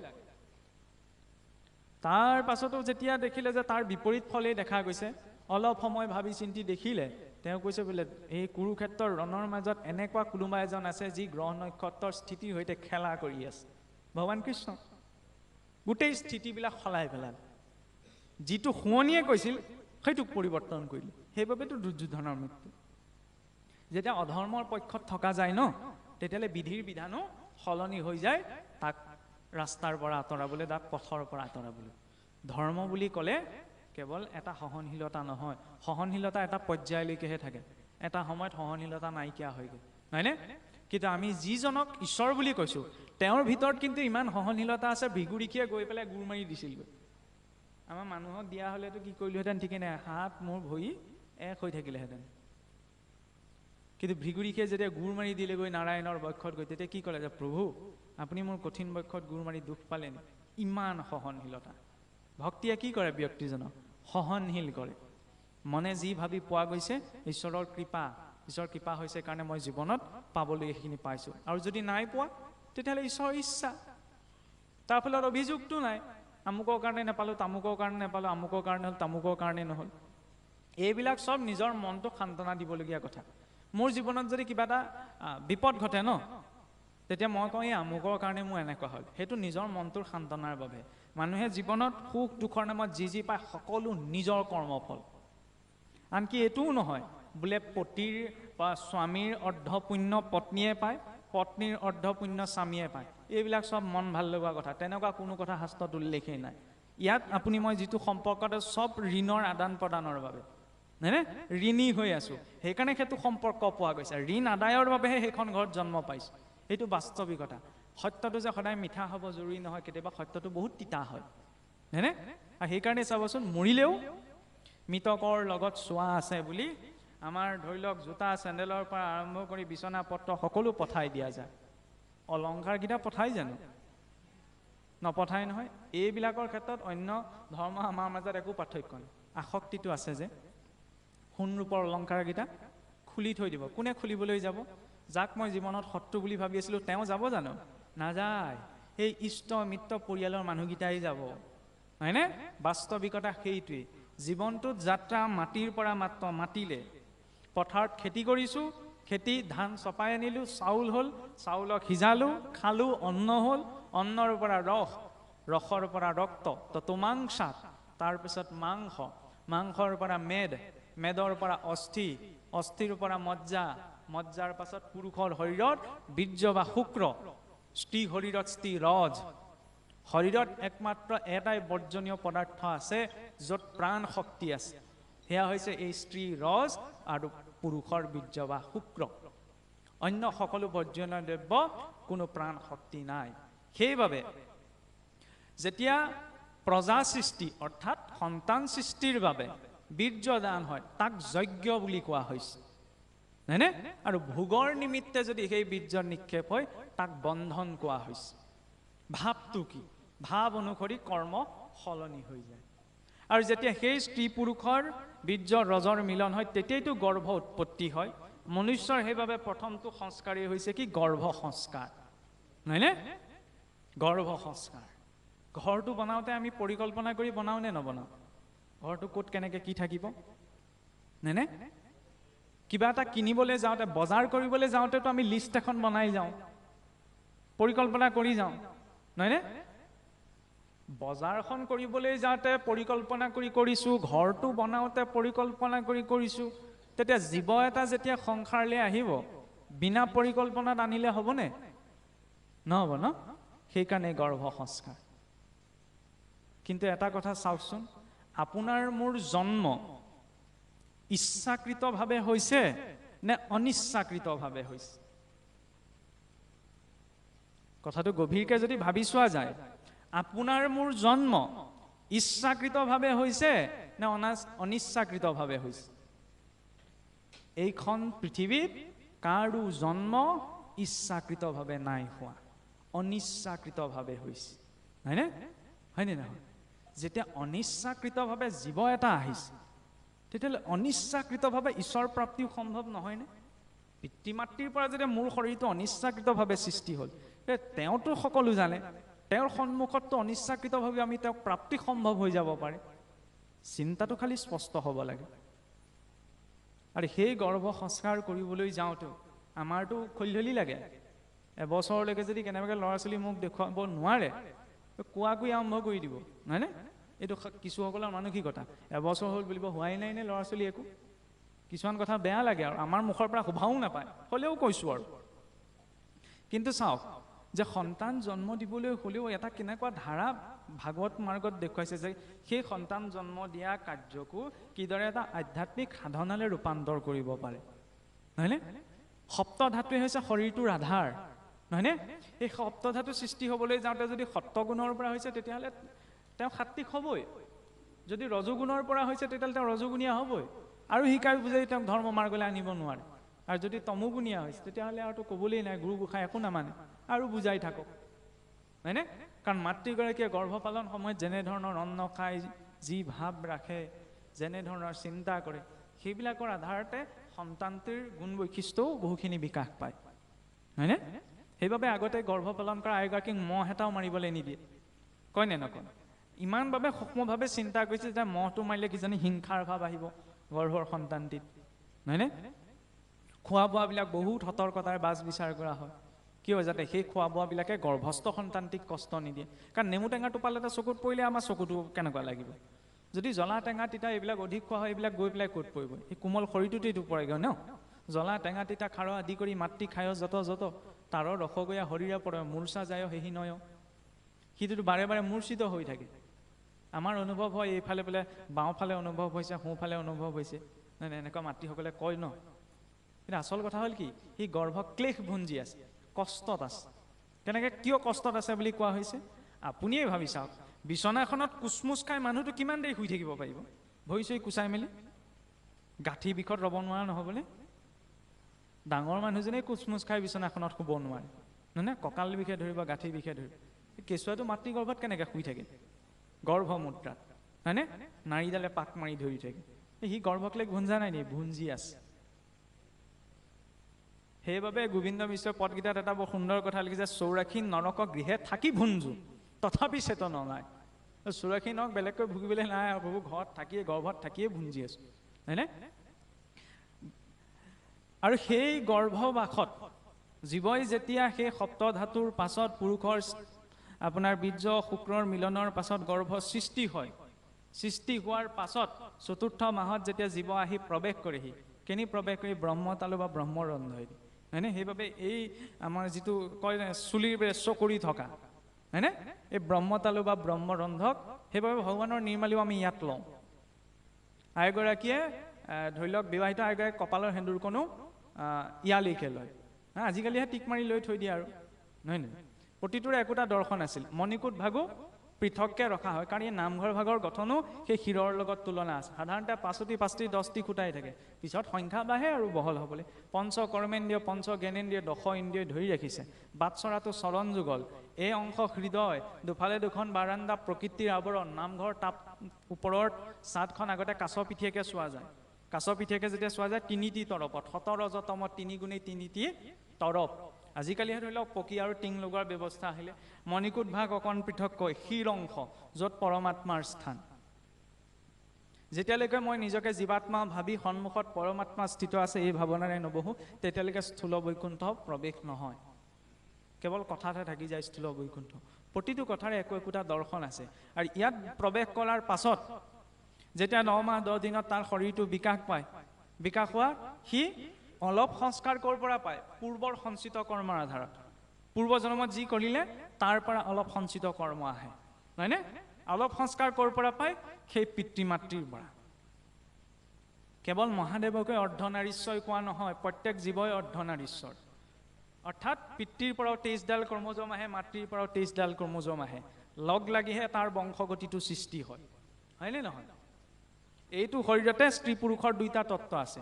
আৰু চাবলৈ গ'লেতো ভক্তি মাৰ্গৰ দৰ্শনত আমি পুৰুষ বুলি এজনকেই মানো, সেইজন হৈছে ভগৱন্ত, বাকী সকলো প্ৰকৃতি। সেইবাবে পুৰুষজনে ঈশ্বৰৰ কৰ্ম গোটে উৰণিখন লৈ লয়। কিয় লয়? প্ৰকৃতি। পুৰুষ ইয়াত কোনো নাই, তেওঁহে পৰম পুৰুষ, সকলোতো প্ৰকৃতিৰ পৰা প্ৰকট হৈছে, হয়নে? এইটো ভাৱ। আৰু যাই হওক, এতিয়া সেই 9 মাহ 10 দিনৰ বিকাশৰ পাছত তাৰ যেতিয়া জন্ম হয়, জন্ম হোৱাৰ লগে লগে ই কান্দি কান্দি আহে। গৰ্ভতে কি আছিল চব পাহৰি থাকিলে। অন্য জীৱটো আকৌ কান্দি কান্দি নাহে নহয়। আমি হে মাতৃৰ গৰ্ভৰ পৰা বোলে লভিলা চেতনতে তীক্ষণে পাহৰিলা কৃষ্ণৰ চৰণ, তেতিয়া ঈশ্বৰক পাহৰি থাকে। গৰ্ভতে থাকোঁতে ঈশ্বৰক স্তুতি কৰে, প্ৰভু পুনৰপি জননম পুনৰপি মৰণম পুনৰপি জননী যথৰি চয়নম। বাৰে বাৰে মোৰ জন্ম হৈছে, বাৰে বাৰে মোৰ মৃত্যু হৈছে, বাৰে বাৰে বিভিন্ন মাতৃগৰ্ভত মই শয়ন কৰি আছোঁ। এইবাৰ আৰু মাতৃগৰ্ভৰ পৰা বাহিৰ হৈ মই তোমাক ভজনা কৰিম, তুমি যেন মোক উদ্ধাৰ কৰিবা, হয়নে? জীৱ গ'লেও চোৱা লাগে, জন্মিলেও চোৱা লাগে। চোৱা মানে কি? চাপ, নহয়নে? এই শৰীৰটোৰ ওপৰত মোৰ পিতৃ পিতামহ পৰপিতামহ উদ্ধৱ পৰপিতামহৰ চাপ আছে। বংশগতি নাহে জানো? চোৱা মানেইতো চাপ। সেইবাবে আমাৰ জন্ম হ'লেও চোৱা মানে। কিছুসকলে নামানে, মনা নমনা নিজৰ ৰুচিৰ কথা। আমি শ্ৰুতি মাৰ্গ মতে চলা মানুহ, শাস্ত্ৰৰ বিধানৰ ওপৰত আমাৰ বিধান নচলে, সেইকাৰণে মানিলে ভাল। কিছুৱে এইটো অদ্ভুত যুক্তি দিয়ে বোলে সন্তান নীতি জন্ম হৈছে কি মাক দেউতাকে অপৰাধ কৰিলে নিজে চোৱা বুলি যাই কৈছে। আৰে সেইটো অপৰাধ নহয়, সেইটো যে শৰীৰটো অপবিত্ৰ হ'ল। শৰীৰটোৰ শুদ্ধিৰ কাৰণে সম্পূৰ্ণ এমাহ দিন আমাৰ মাংগলিক কোনো কৰ্ম কৰা নহয়। আৰু পিতৃ মাতৃৰ বাবেহে কিন্তু একেখন ঘৰতে থকা বাবে এই গোটেই সদস্যকেইজনে সেই চোৱাটো পালন কৰে, নহয়নে? তাত আকৌ বেলেগ কিবা যুক্তি দৰ্শনৰ কথা নাহে, কাৰণ শ্ৰুতি স্মৃতি মম আজ্ঞা য় উলংঘ প্ৰৱৰ্ততে আজ্ঞা চেদি মমদ্দুৰি মদ ভক্ত ন বৈষ্ণৱ। আমি হৈছোঁ শাস্ত্ৰ বিধান মতে চলা, শাস্ত্ৰ বিধি বিধানক যি লংঘন কৰে তেওঁ কেতিয়াও বৈষ্ণৱ হ'ব নোৱাৰে। পৰাপক্ষত শাস্ত্ৰ বিধান মতে সকলো কৰ্ম কৰাটো প্ৰয়োজন, আৰু তাক সময় দিয়াটো প্ৰয়োজন। কিন্তু আজিকালি কি হ'ব, বেছি যুক্তিবাদী, বেছি বৈজ্ঞানিকতাৰ ভূতটো মূৰত উঠিলে নহয়, সেইকাৰণে মানুহে এইবিলাক কিছু উপেক্ষা কৰিবলৈ ধৰিছে। নহয়, পূৰ্বৰ যিদৰে কৃষ্ণক মানিব লাগিব, কৃষ্ণ নামটো কোনে দিলেহি? ঋষি গৰ্গই, নহয়নে? ঋষি গৰ্গৰ পৰম্পৰাকো মানিব লাগিব। ঋষি গৰ্গই নামটো দিলে কাৰণে কৃষ্ণক পালো। এতিয়া ঋষি গৰ্গৰ পৰম্পৰাক নামানো, কিন্তু কৃষ্ণক মানিম, এইটোতো হ'ব নোৱাৰে। সন্মান সকলো পৰম্পৰাৰ প্ৰতি। আৰু যাই হওক, এইটো বেলেগ কথা।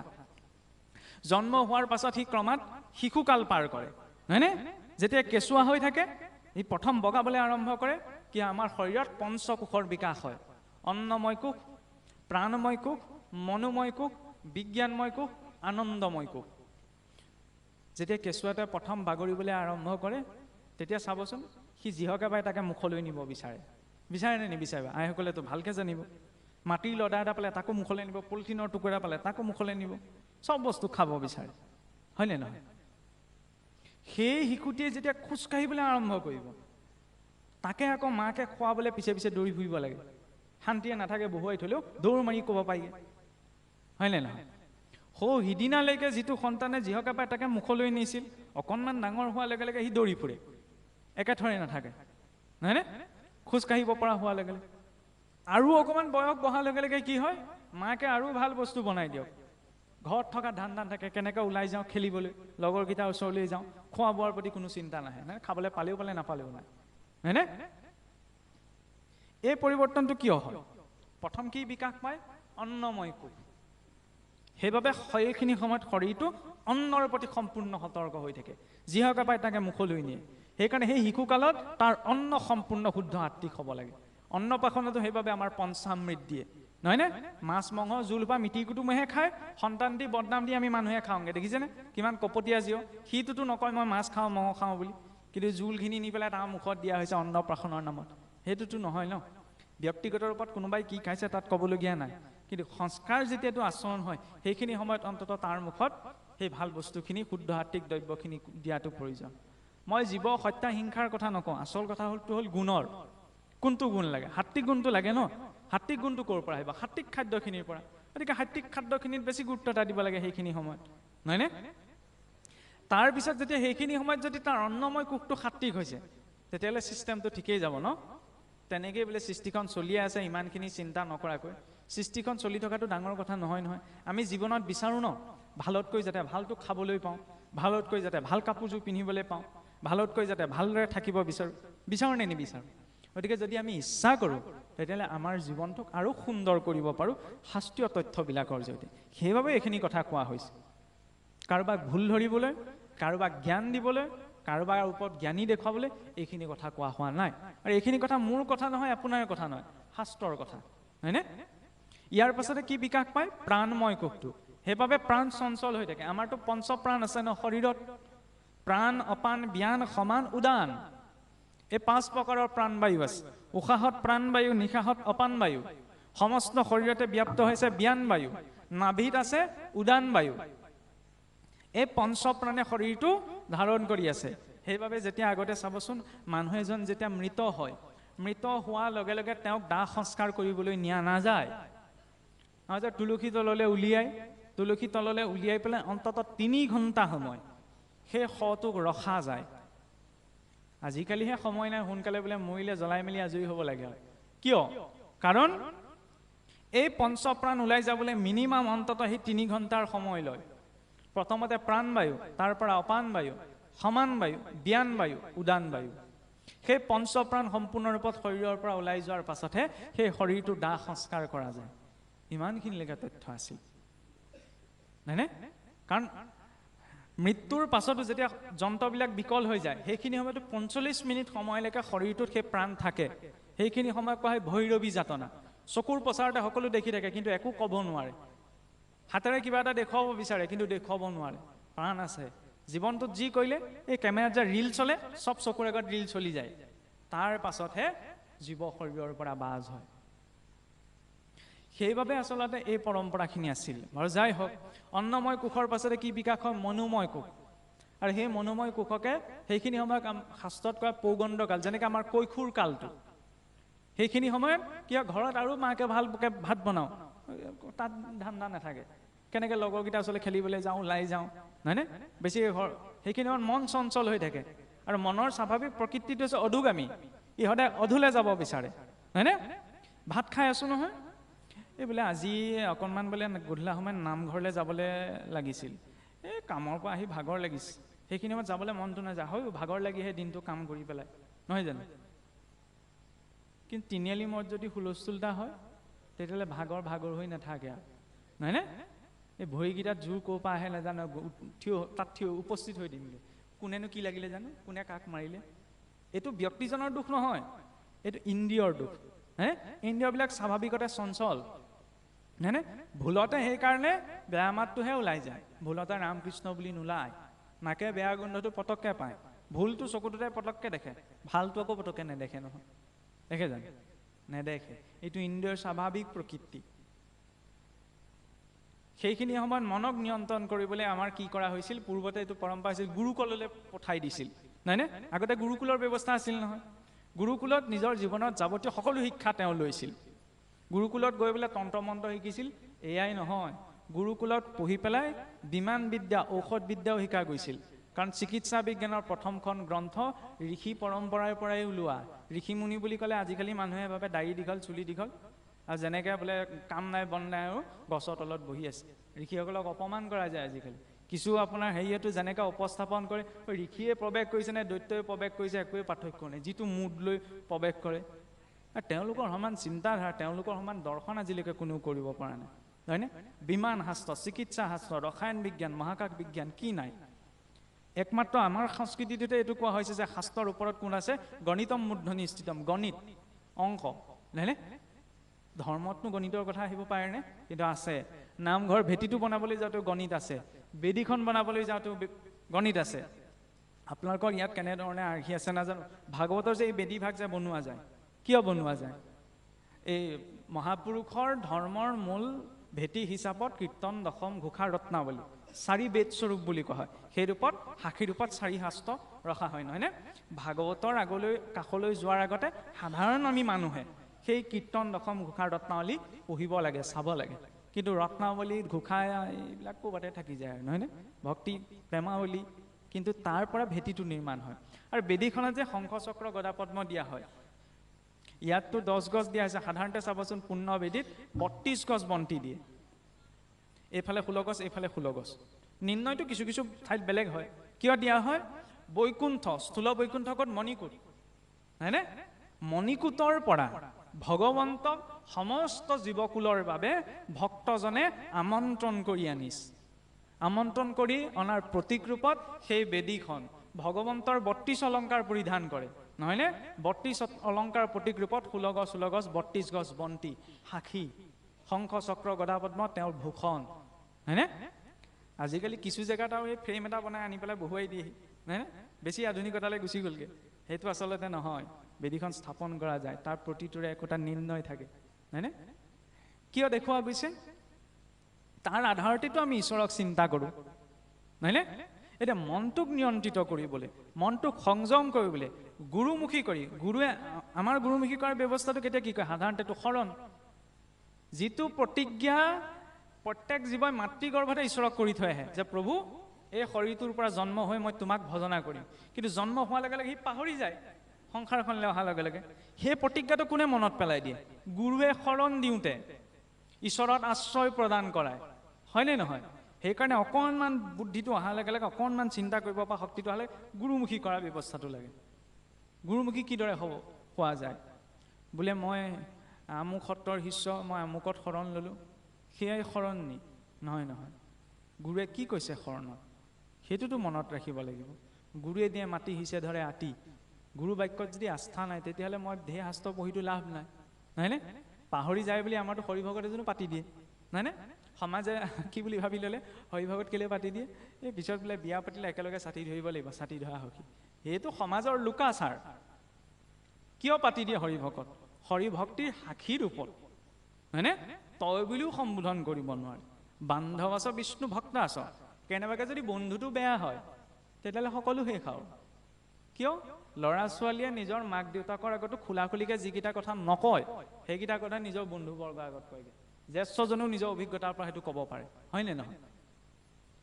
নিজৰ লগৰী সংগীবিলাকৰ আগত সেইকেইটা কথা কয়গৈ। তেতিয়া সংগটো ভাল হ'ব লাগিব নালাগে? কাইলৈ যাতে ঢকা এটা মাৰি মদ খাবলৈ লগ ধৰিব নোৱাৰে, বন্ধুটো ভাল হ'ব লাগিব। সেইবাবে বন্ধুত্ব বুলিলে হৰিভক্তৰ কথা কৈছে, হয়নে? নহ'লে অৱনতিৰ মাধ্যম সংসাৰখনত ঢেৰ আছে, হয়নে? আমি নিজে চইচ কৰি ল'ব পাৰোঁ, কিন্তু ভালতকৈ ভাল লাগে নিচা কৰিব লাগে। মানুহে ভাল নিচা কৰিব লাগে, যিটো নিচাই মানুহৰ চিন্তা বুদ্ধি শক্তি অৱনমিত কৰে। সেইটো নিচা আমাক নালাগে। যিটো নিচাই মানুহৰ বুদ্ধিকতা চিন্তা পবিত্ৰতা ঊৰ্ধ্বগামী কৰে, সৃষ্টি কৰে, সেইটো নিচা লাগে।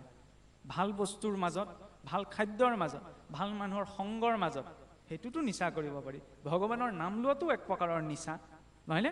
নহ'লে কঁকালত বিষ থকা আইতাগৰাকীও কঁকালত বিষ থকা ককাজনো লাখুটিডাল লৈ নামঘৰলৈ কিয় আহিছে? কিবা এটা আছে ন আন্তৰিকতা, কিবা এটা ঈশ্বৰৰ প্ৰতি ভাৱ আছে ন? কিহে বাধ্য কৰাইছে? এতিয়াও বহি থাকোঁতে আপোনালোককতো কোনেও বহি থাকক বুলি বহি থকা নাই। মন গৈছে অকণমান উঠি যাওঁ নি, গাঁঠি বিষেও ধৰিছে, হয়নে নহয়? কিন্তু হ'লেওতো বহি আছে। কিয় বহি আছে? কিবা এটাতো তেওঁৰ প্ৰতি আছে ন? তেওঁক ভাৱ দিলে সেই ভাৱৰ গভীৰতা আমি জীৱনত অনুভৱ কৰিব পাৰোঁ। সেইবাবে এইখিনি দিয়া হৈছিল। অধোগতিৰ মাধ্যম সংসাৰখনত ঢেৰ আছে, দুঃখালয়ম অশাশ্বতম। গতিকে মনটোক সংযম কৰিবলৈ গুৰুমুখী হোৱা। নহ'লে চাওকচোন, আমি ইমান টেঙৰ মানুহ, মহটোক আমি কি ক'লে নাকি লগাই নে নলয়? মহৰ নাকি লগায়, গৰুৰ মুখুৰা লগায় ধান খাব বুলি, নহয়নে? ঘোঁৰাৰ লেকাম লগালোঁ আমি। ঐ ছাগলীজনে লোকৰ বাৰীত সোমাই কিবা খাবগৈ বুলি ডিঙিত আপোনাৰ ফলাখৰি এটা লোৱাই দিয়ে, নহয়নে? নিজৰ জীৱনত, আমাৰ নিজৰ জীৱনতো সংযম লাগিব। ক'ৰ পৰা আহিব? এই নীতি সদাচাৰৰ পৰা। আৰু গুৰুৱে কি কৈছে তাক শুনি পুৱা গধূলা অন্ততঃ চিন্তা কৰাৰ ব্যৱস্থাটো লাগে। কিন্তু শৰণ লোৱা মানে এইটো নহয়, শৰণ লোৱা মানে চাকি গছ জ্বলাবলৈ লৈছোঁ বা ধৰি লওক নামঘৰলৈ আহিবলৈ লৈছোঁ, সেইটো বেলেগ কথা, সেইটো বেলেগ এটা পৰ্যায়ৰ কথা। শৰণ মানে আশ্ৰয়, নহয় জানো? জীৱক আশ্ৰয় লাগে। যিখিনি সময়তে শৰীৰটো মোৰ লগত নাথাকিব, কোন থাকিব? একমাত্ৰ ঈশ্বৰহে থাকিব। শৰীৰটোতো ইয়াত পৰি থাকিব, নষ্ট হৈ যাব, এটা এটা পৰমাণু ঘটাই দিব লাগিব। সেইটোৱে লাহেকৈ জন্ম হৈ পেলাই শিশুকাল, বাল্যকাল, যুৱককাল, প্ৰাপ্তবয়স্ক, শেষত বৃদ্ধ বয়স হৈ যেতিয়া শৰীৰটোৰ পৰা ওলাব লাগিব, ক'লৈ যাব? ঐ যিডৰা মাটিত খেতি কৰিছিলোঁ সেইডৰালৈকে যাব। মাটিৰ বস্তু মাটিকে উভতাই দিব লাগিব, এটা পৰমাণু লগত নাযায়। লগত কি যাব? সংস্কাৰখিনি। সেই শৰীৰটোত থাকোঁতে মই খাদ্যৰ জৰিয়তে কি সংস্কাৰ ল'লোঁ, বাক্যৰ জৰিয়তে কি সংস্কাৰ ল'লোঁ, হাতে কামে কৰ্মৰ জৰিয়তে মই কি সংস্কাৰ ল'লোঁ। সংস্কাৰ এই তিনিওটাৰ পৰাই আহে। সেইকাৰণে শৰণত 6টা সংকল্পৰ কথা থাকে। অনুকূলেশ্ব সংকল্প, প্ৰতিকূলেশ্ব বৰ্জনম, ৰক্ষিস্ব ভীতি, বিশ্বাসু গৌতুপ্তে বৰণম যথা, আত্মনিক্ষেপ কাৰ্পণ্য যন্ত্ৰাবিধি শৰণাগতিম। ঈশ্বৰৰ অনুকূল কৰ্ম কৰা সংকল্প। অনুকূল কৰ্ম কি? ঈশ্বৰে ভাল বস্তুহে খায়, ভাল বস্তুহে আমি ঈশ্বৰক দিওঁ, হয়নে নহয়? ঈশ্বৰক ভাল বস্তু খায়, তাৰ তাৎপৰ্যটো মহাপুৰুষৰ দৰ্শনত ইমান সূক্ষ্মভাৱে দেখুওৱা হৈছে। চাবচোন, শৰাইভাগ যেতিয়া চৰ্চন কৰিবলৈ যায়, তাত ইমান সাত্বিকতাটো দেউৰীজনে গুৰুত্বতা দিয়ে।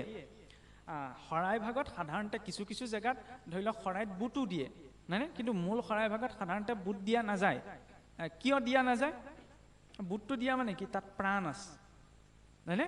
প্ৰাণ থকা বস্তু তাত অৰ্পণ কৰা নাযায়। সেইকাৰণে আমাৰ গোটা মগুও নিদিয়ে, নহয়নে? পিছত আৰু প্ৰসাদ ৰূপত দিয়ে, কিন্তু মূল শৰাইখনত সদায় ফলা মগু দিয়ে নে নিদিয়ে? চাউলকেইটা দিয়ে। কৈছোঁ আৰু কথা প্ৰসংগত, চাউলকেইটাই হৈছে ব্ৰহ্ম, হয়নে? ব্ৰহ্মৰ ওপৰত প্ৰকৃতিৰ আৱৰণ, মাহখিনি, হয়নে? তাতো আপেলটো কাটিবলৈ যাওঁতে, কমলাটো গুচাবলৈ যাওঁতে দেউৰীজনে তাত এনেকুৱা দুটা ফুটা চয়ন কৰে যি দুটাত বীজ নাথাকে, অৰ্থাৎ গুটি নাথাকে। বীজ থাকিলে তাত প্ৰাণ আছে, পেলাই দিলেতো গজিও আহিব, তাততো জীৱন নষ্ট হ'ব ন। ইমান সাত্বিকতা নিৰূপণ কৰে যে তাত আপোনাৰ সেই বীজ নথকা ফুটা দুটাহে চয়ন কৰে, হয়নে? সেইবাবে শৰাইখনৰ আমাৰ চৰ্চন আছে। জলপানৰ চয়ন আছে জানো? চৰ্চন আছে জানো? জলপানৰ চৰ্চন নাই। জলপানটো আমাৰ এনেই আগ কৰা হয়, নহয়নে? যেনেকৈ শৰাই পাতখনৰ নিৰ্ণয় আছে, প্ৰতিটো খাপৰ নিৰ্ণয় আছে, জলপানটোৰ নাই। কিয় নাৰাখিলে? চাওকচোন, ৰজুগুণীয়াভাৱে জলপানটোৰ আপোনাৰ নিৰ্ণয় ৰখা নাই। বাকীখিনি কথা আৰু কেনেকৈ আহিব বুজি পাইছেনে? বাকী মানে কি কথা কৈছোঁ? সেইকাৰণে নিজে অকণমান কিছুমান কথা চিন্তা কৰি চাব লাগে। তাৰ জৰিয়তে সংস্কাৰটো আহিব, কি খাইছোঁ হয়নে? ঈশ্বৰৰ যেতিয়া ইমান সাত্বিক ৰূপত বস্তুকেইটা অৰ্পণ হৈছে, তেতিয়া জীৱনতো মই ঈশ্বৰৰ শৰণীয়ে যেতিয়া সাত্বিক বস্তু গ্ৰহণৰ ভাৱনাটো লাগে। ঈশ্বৰেতো বেয়া কথা নকয়, ময়ো বেয়া কথা নকওঁ, সেইখিনিহে ধৰ্ম। ঈশ্বৰে বেয়া কাম নকৰে, মই বেয়া কাম নকৰোঁ। কাকো ঠগ প্ৰবঞ্চনা কৰিব নালাগে, কাৰো হিংসা কৰিব নালাগে, এইখিনিতো ভাল কাম। ইয়াতকৈ আৰু কি কৰ্মৰ কথা ক'ব? প্ৰতিকূলস্য বৰ্জন, ঈশ্বৰৰ প্ৰতিকূলতাখিনি বৰ্জন কৰিব লাগে। বেয়া কথা, বেয়া খাদ্য, বেয়া কৰ্ম। ঈশ্বৰে যে একমাত্ৰ নিয়ন্ত্ৰণ কথা, এইটো মানি ল'ব লাগে। কোনেও কাকো নিয়ন্ত্ৰণ কৰিব নোৱাৰে নহয়। আমি আনক নিয়ন্ত্ৰণ কৰিবলৈ যাওঁ, ভুল ধাৰণা। আমি নিজৰ ওপৰতে নিজৰ নিয়ন্ত্ৰণ নাই, আপোনাক কেনেকৈ নিয়ন্ত্ৰণ কৰিব? তৃতীয়তে কি ক'লে? চতুৰ্থতে কি ক'লে? ঈশ্বৰে যে একমাত্ৰ অভিভাৱক, সেই কথাটো মানি লোৱা। ইয়াত কোনো কাৰো অভিভাৱক নহয়, অভিভাৱক একমাত্ৰ ঈশ্বৰহে, নহয়নে? সেই ভাৱটো যদি থাকে, তেতিয়াহ'লে অধিকাৰটো আমি কোনো সম্পৰ্কত নেদেখাওঁ। যিবিলাক সম্পৰ্কত অধিকাৰ দেখুৱাবলৈ যোৱা যায়, সেইবিলাক সম্পৰ্ক হৈ নাথাকে। মই কৈছোঁ, শুনিবই লাগিব, এনেকুৱা এটা কণ্ডিশ্যন আহি পৰে নাই? ঈশ্বৰৰ সৃষ্টি, ঈশ্বৰে দিছে কাৰণে পাইছোঁ। সমানতাটো আহে, কাৰণ সকলোৰে মনবিলাক একেই নহয় নহয়। পঞ্চমতে ঈশ্বৰৰ ওচৰত দাস্যভাৱ, নহয়নে? কিনো আছে আমাৰ? ঈশ্বৰ সেইকাৰণে কিবা এটা দিলে কৰিলে নিস্বাৰ্থ ভাৱত কৰিব লাগে। নহ'লে কেতিয়াবা ঘটি এটা দিলে ঘটিটোতো নামটো লিখি দিওঁ কেতিয়াবা আমি, ঈশ্বৰক দিছোঁ, নিস্বাৰ্থ ভাৱত দিব লাগে, নহয়নে? তেতিয়া নিজৰ নামটো যদি লিখি দিয়া যায়, সেইটোতো ঈশ্বৰৰ অৰ্পণ নহয়। অৱশ্যে ধৰি লওক সেইটো মনৰ প্ৰশান্তিৰ বাবে এটা চিন ৰূপত থাকিবলৈ দিয়া যায়। দেউতাজনৰ সেইটো ভাৱ নাথাকে, কিন্তু কথাটো মই কিয় টানি আনিছোঁ, তাৰ জৰিয়তে নিজকহে দিয়া যায়, ঈশ্বৰক দিয়া নাযায়।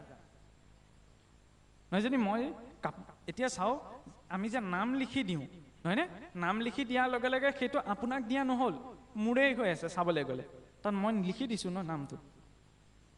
সামাজিক ক্ষেত্ৰত সেইটো বেলেগ, ঈশ্বৰৰ ক্ষেত্ৰত নামটো আঁতৰাই দিব লাগে পৰাপক্ষত, যাতে তেওঁক দি দিয়া গ'ল। এতিয়া সকলো তেওঁ, তাত মোৰ নামৰ প্ৰাসংগিকতা নালাগে, হয়নে? এইটো ভাৱ। ভুল শুদ্ধ বিচাৰ কৰিবলৈও যোৱা নাই আকৌ দেই, নহ'লে এইবিলাক বিষয় লৈ আকৌ সমাজত কিবা এটা হ'ব পাৰে, হয়নে? নামটো লিখি দিলে সেইজনে তাত নিলিখিবলৈ ক'লে, সেইটো নহয়। তেওঁ নিজৰ মনটোৱে ক'ব লাগিব, মোৰ মনটোৱেও ক'ব লাগিব যে নামটো নহ'লেও হ'ব। কিন্তু মনত যদি শুধৰণিটো থাকে, তেতিয়াহ'লে নামটো দিয়াই প্ৰয়োজন, যাতে চিন এটা হিচাপত থাকি যায়, নহয়নে? যাই হওক, শেষত কি ক'লে? আত্মনিবেদন। আত্মনিবেদন কৰাটো এতিয়া বৰ টান, চাৰিওফালৰ পৰা ঈশ্বৰক চিন্তা কৰাটো বহুত সমস্যা নহয়। সেইবাবে চাওকচোন, যেতিয়া জগতত প্ৰথম সৃষ্টি কৰিছিল ঈশ্বৰে, সৃষ্টি সংকল্প কৰোঁতে প্ৰথম প্ৰকৃতিক স্বজন কৰিলে। প্ৰকৃতিৰ পৰা আহিলে মহত্তত্ব, মহত্তত্বৰ পৰা তিনিটা অহংকাৰ সৃষ্টি হ'ল, ত্ৰিগুণাত্মিকা প্ৰকৃতি। সাত্বিক অহংকাৰৰ পৰা 14জন দেৱতা প্ৰকট হ'ল। ৰাজসিক অহংকাৰৰ পৰা পঞ্চ কৰ্মেন্দ্ৰিয়, এই ভৰি, হাত, মুখ, চকু, নহয়নে? গুহ্য আৰু লিংগ, এই পঞ্চ কৰ্মেন্দ্ৰিয় আৰু পঞ্চ জ্ঞানেন্দ্ৰিয়, জিভাখন, ছালখন, চকু দুটা, কাণ, নাক, এই 10 ইন্দ্ৰিয় আৰু মনটোৰ লগত লগ লাগি একাদশ ইন্দ্ৰিয় ৰজোগুণৰ পৰা সৃষ্টি হ'ল। তমোগুণৰ পৰা পঞ্চ তন্মাত্ৰ, শব্দ, স্পৰ্শ, ৰূপ, ৰস, গন্ধ আৰু পঞ্চ মহাভূত, ভূমি, অগ্নি, জল, বায়ু, আকাশ, এইখিনি তত্ত্বৰে শৰীৰটো নিৰ্মাণ হ'ল। এই গোটেইখিনি বস্তু অহংকাৰৰ পৰা সৃষ্টি হৈছে, সেইবাবে এই গোটেইখিনিত অহংকাৰটো জড়িত হৈ থাকে।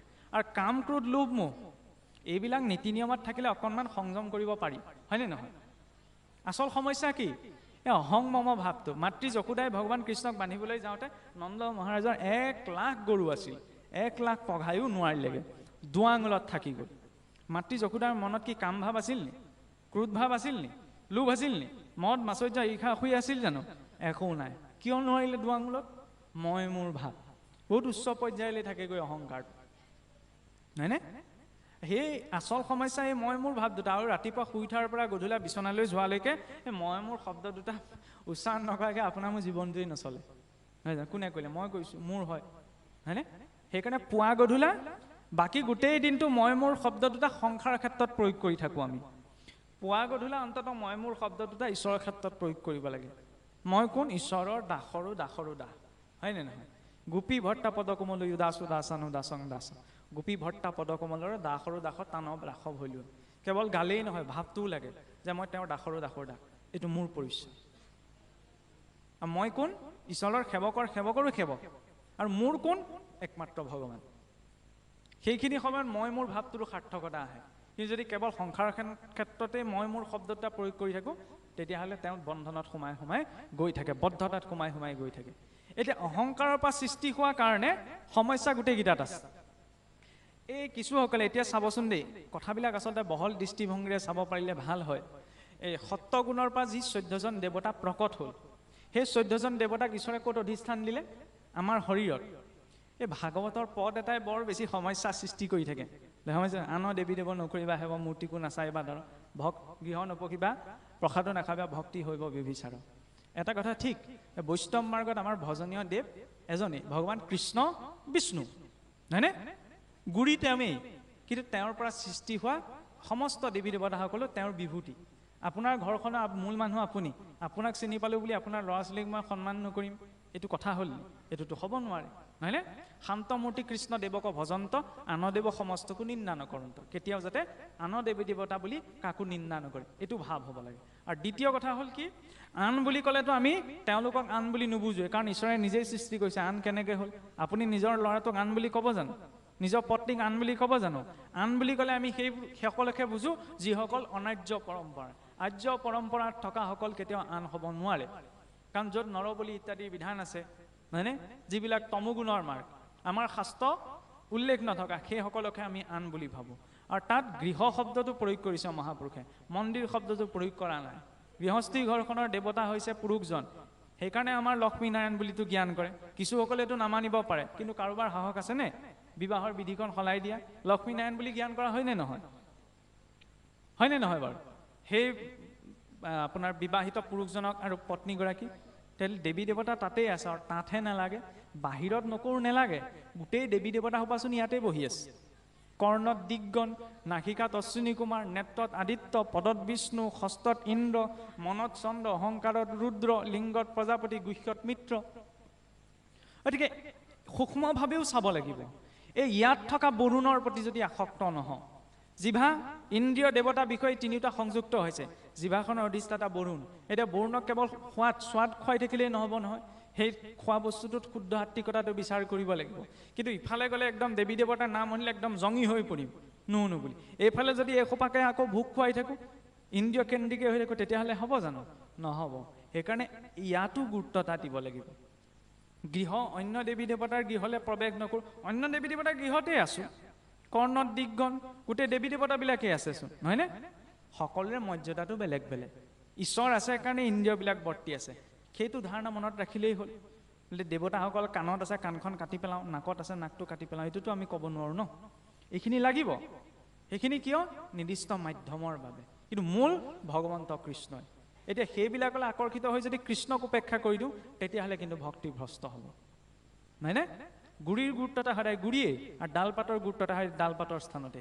কিন্তু গুৰিটোত পানী দিলোঁ বুলি ডালপাতবিলাক আমি কেতিয়াও কাটি নেপেলাওঁ, এইটো আমাক শিকোৱা হোৱা নাই। আৰু যাই হওক, কোনোবাই কিবা মানে নামানে নিজৰ ব্যক্তিগত কথা, কিন্তু এইবিলাক কথা লৈ সমাজবিলাক বিশৃংখল হ'ব নালাগে। নহ'লে ভাগৱত ব্যাখ্যাৰ নাম লৈ কথা প্ৰসংগত মই এইকাৰণেই কৈছোঁ, বেলেগ কৈতো মই ঘৰে ঘৰে গৈ ক'বগৈ নোৱাৰোঁ, এইটো একমাত্ৰ মাধ্যম। কিন্তু এইবিলাক কথা লৈ সমাজত আমুকক মানিবা, তামুকক নামানিবা, আমুক বেয়া, তামুক বেয়া, আমুক ভকত, তামুক অভকত, এইবিলাক বিচাৰ কৰিবলৈ গৈ গৈ আমাৰ ভাগ ভাগ হৈ গৈ আছে, যিটো হ'ব নালাগে। ধৰ্ম একহে কৰে। এইবিলাক কথাত লাগি যদি আৰু আমি সমাজত তেওঁলোকে মানে এওঁলোকে নামানে, এইবিলাক কথা কৰি পেলাই কেনেকৈ হ'ব? সেইকাৰণে বহল দৃষ্টিভংগীৰে ল'ব লাগে। বাৰু যাই হওক, 14জন দেৱতা, ঈশ্বৰো টেঙৰ। বাঘ সিংহ ইমান হিংস্ৰ জন্তু সৃষ্টি কৰিলে ক'তো সাক্ষী ৰখা নাই, কিন্তু মনুষ্যটো 14জন সাক্ষী ৰাখিছে। কোনটো ইন্দ্ৰিয়ই কি কৰে? কাৰণ আমি মিছা কথা কওঁ যে। ইয়াৰ পাছতে ৰজুগুণৰ পৰা কি হ'ল? পঞ্চ কৰ্মেন্দ্ৰিয়, পঞ্চ জ্ঞানেন্দ্ৰিয়। সেইকাৰণে ইন্দ্ৰিয়বিলাক সদায় ৰজুগুণতেই থাকে, হয়নে? মনটো ৰজুগুণত থাকে। আৰু তাতোতকৈ ভয়ংকৰ বিষয় হ'লে পঞ্চ তন্মাত্ৰ, শব্দ, স্পৰ্শ, ৰূপ, ৰস, গন্ধ। ইয়াতো অহংকাৰ আছে, শব্দতো অহংকাৰ আছে। এই মই ভাল কথা কৈছোঁ, মই জ্ঞানৰ কথা কৈছোঁ, এইটো ভাবিলেওতো অহংকাৰ হয়, নহয় জানো? আৰু শব্দৰ প্ৰতি আমি আকৰ্ষিতও হওঁ। কোনোবাই ভাল কথা কৈছে, আকৰ্ষিত হৈছোঁ, কিন্তু জৰুৰী নহয় ভাল কথা কোৱা ব্যক্তিজনেই যে ভালেই হ'ব, হয়নে? সেইকাৰণে তাতো ৰজু তমো গুণৰ প্ৰভাৱ আছে। ৰূপতো সমস্যা আছে। ৰূপটো যদি ধুনীয়া হয়, সাজ পোছাক যদি ধুনীয়া হয়, তেতিয়া মানুহজনৰ ওপৰত সহজে বিশ্বাস উপজায়। সেইটোও জৰুৰী নহয়, ৰূপ ধুনীয়া হ'লেই যে ব্যক্তিজনো ভাল হ'ব। পুতনাটো ভিতৰি ভাল নাছিল ন, কিন্তু ভাল ৰূপ লৈতো গৈছিল, আছিলতো ৰাক্ষসী। ঈশ্বৰৰ সন্মুখলৈ গ'লে সেইকাৰণে বাস্তৱিকতা লৈ যাব লাগে। গোসাঁই ঘৰলৈ গ'লোঁ, চাকি গছ জ্বলালোঁ, ধূপ জ্বলালোঁ, ঘোষা গালোঁ, কীৰ্তন গালোঁ, গুচি আহিলোঁ। কিন্তু নিজৰ জীৱনত যিখিনি পৰিৱৰ্তনৰ প্ৰয়োজন সেইখিনি বিষয়ে জানো ঈশ্বৰক ক'লোঁ? যদি সেইখিনি স্বীকাৰ কৰা নাই, ঈশ্বৰে মোক দেখিলেও চকুকেইটা ঢাকিহে দিব। যিদৰে পুতনাক দেখি পেলাই ঈশ্বৰে চকু ঢাকি দিছিল যে তই হৈছ ৰাক্ষসী, কিন্তু মোক ঈশ্বৰ বুলি জনাৰ পাছত মোৰ সন্মুখলৈ তই এগৰাকী সুন্দৰ ভদ্ৰ মহিলাৰ ৰূপত আহিছ। পুতনাই গতি পাইছে, কিন্তু স্নেহটো পোৱা নাই। ঈশ্বৰৰ সন্মুখলৈ গৈ সেইকাৰণে বাস্তৱিকতা কি ঠিক, মই ইয়ালৈ ভকতৰ হাজত আহিছোঁ, মোৰ ভিতৰত কপটতা যদি আছে আপুনিতো মোক নাই দেখা। ঈশ্বৰ উপাসনা সেইবাবেই প্ৰয়োজন, যাতে ঈশ্বৰৰ সন্মুখলৈ গৈ মোৰ জীৱনত যিখিনি পৰিৱৰ্তনৰ প্ৰয়োজন তাৰ বিষয়ে যাতে মই তেওঁক প্ৰত্যক্ষ ৰূপত ক'ব পাৰোঁ। ইয়াৰ পাছত শব্দ স্পৰ্শ। স্পৰ্শ অবিহনেতো একোৱেই নহয়, হয়নে নহয়? আমি যে সংসাৰখনৰ ক্ষেত্ৰত প্ৰেম শব্দটো প্ৰয়োগ কৰোঁ, সংসাৰত কোনেও কাকো প্ৰেম ভাল পোৱা সম্ভৱেই নহয়। সেইটো মনৰ এটা ভ্ৰমহে। কাৰণ আপোনাক মোক যদি কোৱা হয় যে এনেকুৱা এজন ব্যক্তিক ভাল পোৱা যাক তুমি শব্দৰে শুনিব নোৱাৰা, এনেকুৱা এজন ব্যক্তিক তুমি ভাল পোৱা যাক তুমি স্পৰ্শ কৰিব নোৱাৰা, এনেকুৱা এজন ব্যক্তিক ভাল পোৱা যাৰ তুমি ৰূপ দৰ্শন কৰা নাই, সম্ভৱ হ'বনে প্ৰেম? হয়নে? য'ত শব্দ স্পৰ্শৰ ৰূপ ৰস গন্ধ আছে তাত প্ৰেম সম্ভৱেই নহয়, সেইটো ভ্ৰম। সেইখন গোটেই কামালটো কৰ হয় ছালখনৰ, হয়নে? চব কেমিকেল ৰিয়েকশ্যন, তাৰ বাহিৰে একোডাল নাই, সঁচা কথা ক'বলৈ গ'লে। আৰু আজিকালি গোটেই জগতখনতো যিমান সমস্যা হৈছে তাৰ মূলতে হৈছে ছালখন। এই ছালখনে সন্মানটোহে ৰাখি থৈছে। এইখন এৰুৱাই দিলে ময়ো আপোনাৰ ওচৰলৈ নাযাওঁ, আপুনিও মোৰ ওচৰলৈ নাহে, হয়নে নহয়? গতিকে কাৰণ আজিৰ জগতত প্ৰেম বুলি ক'লে ধৰি লওক ল'ৰাই ছোৱালীক, ছোৱালীয়ে ল'ৰাক ভাল পোৱা সেইটোকে বুজা যায়, নহয় জানো? সেইটোৱে নহয়, তাত প্ৰেম সম্ভৱেই নহয়। সেইটো এটা সম্পৰ্কহে। সম্পৰ্ক সকলোৰে সৈতে ৰাখিব পাৰি, হয়নে? যেতিয়া এজন মুখ্যমন্ত্ৰী হয়, মুখ্যমন্ত্ৰীজনেতো ধৰি লওক বিৰোধী দলৰ সৈতেও সম্পৰ্ক ৰাখিব লগা হয়, হয়নে নহয়? কিন্তু সম্পৰ্কহে ৰাখিছে, তাত প্ৰেম ভাল পোৱা নাই নহয়। ঠিক তেনেদৰে সম্পৰ্ক সকলোৰে সৈতে ৰাখিব পাৰি, কিন্তু সকলোৰে ক্ষেত্ৰত প্ৰেম কৰিব নোৱাৰে। প্ৰেম একমাত্ৰ ঈশ্বৰৰ ক্ষেত্ৰতহে পাৰি, য'ত তেওঁক আমি প্ৰত্যক্ষ ৰূপত শুনা নাই, য'ত আমি স্পৰ্শ কৰা নাই তেওঁক, নহয়নে? য'ত তেওঁ আমি প্ৰত্যক্ষ ৰূপটো দেখা নাই, তথাপি তেওঁৰ প্ৰতি শ্ৰদ্ধা ভক্তি আছে, সেইটো হৈছে বিশুদ্ধ স্বৰূপ প্ৰেমৰ। য'ত স্পৰ্শৰ গুৰুত্বতা নাই, য'ত ৰূপৰ গুৰুত্বতা নাই, য'ত শব্দৰ গুৰুত্বতা নাই, এইবিলাক নাথাকিলেহে প্ৰেম সম্ভৱ। কাৰণ এই লৌকিক জগতখনতো এইকেইটা নহ'লে কোনেও মানুহে কাকো ভালেই নোপোৱা হৈ যাব, নহয়নে? সেইকাৰণে এই পঞ্চতন্মাত্ৰৰ প্ৰকট তমো গুণৰ পৰা। আৰু এইসমূহ শৰীৰত থাকোঁতে লগতে আকৌ কাম ক্ৰোধ লোভ মোহ এসোপা আছেই, নহয়নে? কেনেকৈ আমি ঈশ্বৰক আত্মসমৰ্পণ কৰিম? বহুত টান। পূৰ্বতে ঋষিমুনিসকলে বহুতে আপোনাৰ বায়ু ভোজন কৰি গছৰ সৰাপাত খায়ো আত্মসংযম কিছুসকলে হ'ব পৰা নোৱাৰিছিল। তাত কি দেখুৱাইছে? ইন্দ্ৰিয়বিলাক ইমান প্ৰবল, আমি সাধাৰণ মনুষ্যই কেনেকৈ পাৰিম? সেইকাৰণে কি কৰিলে? লাহেকৈ গাড়ীখনৰ ইউটাৰ্ণ লৈ ঘূৰাই দিয়া। ইন্দ্ৰিয়বিলাক বিষয় ভোগলৈ ঘূৰি আছিল ন, মুখখনৰ পটককৈ বেয়া কথাটো ওলাই, নাকে বেয়া গোন্ধটো পায়, মনেৰে নিগেটিভটোৱে প্ৰথমতে ভাবে। গতিকে ডিৰেকশ্যনটো সলাবলৈ কি ক'লে? আত্মনিবেদন। কৰ্ণে শুনে কৃষ্ণ কথা, মুখে বোলে ৰাম, মনে পাদ পদ্মস্মৰে হস্তে কৰে কাম। কৃষ্ণৰ প্ৰতিমা দেখে চক্ষুৱে ভক্তক, বিষ্ণু বুদ্ধি কৰি হিৰে নমে সমস্ত।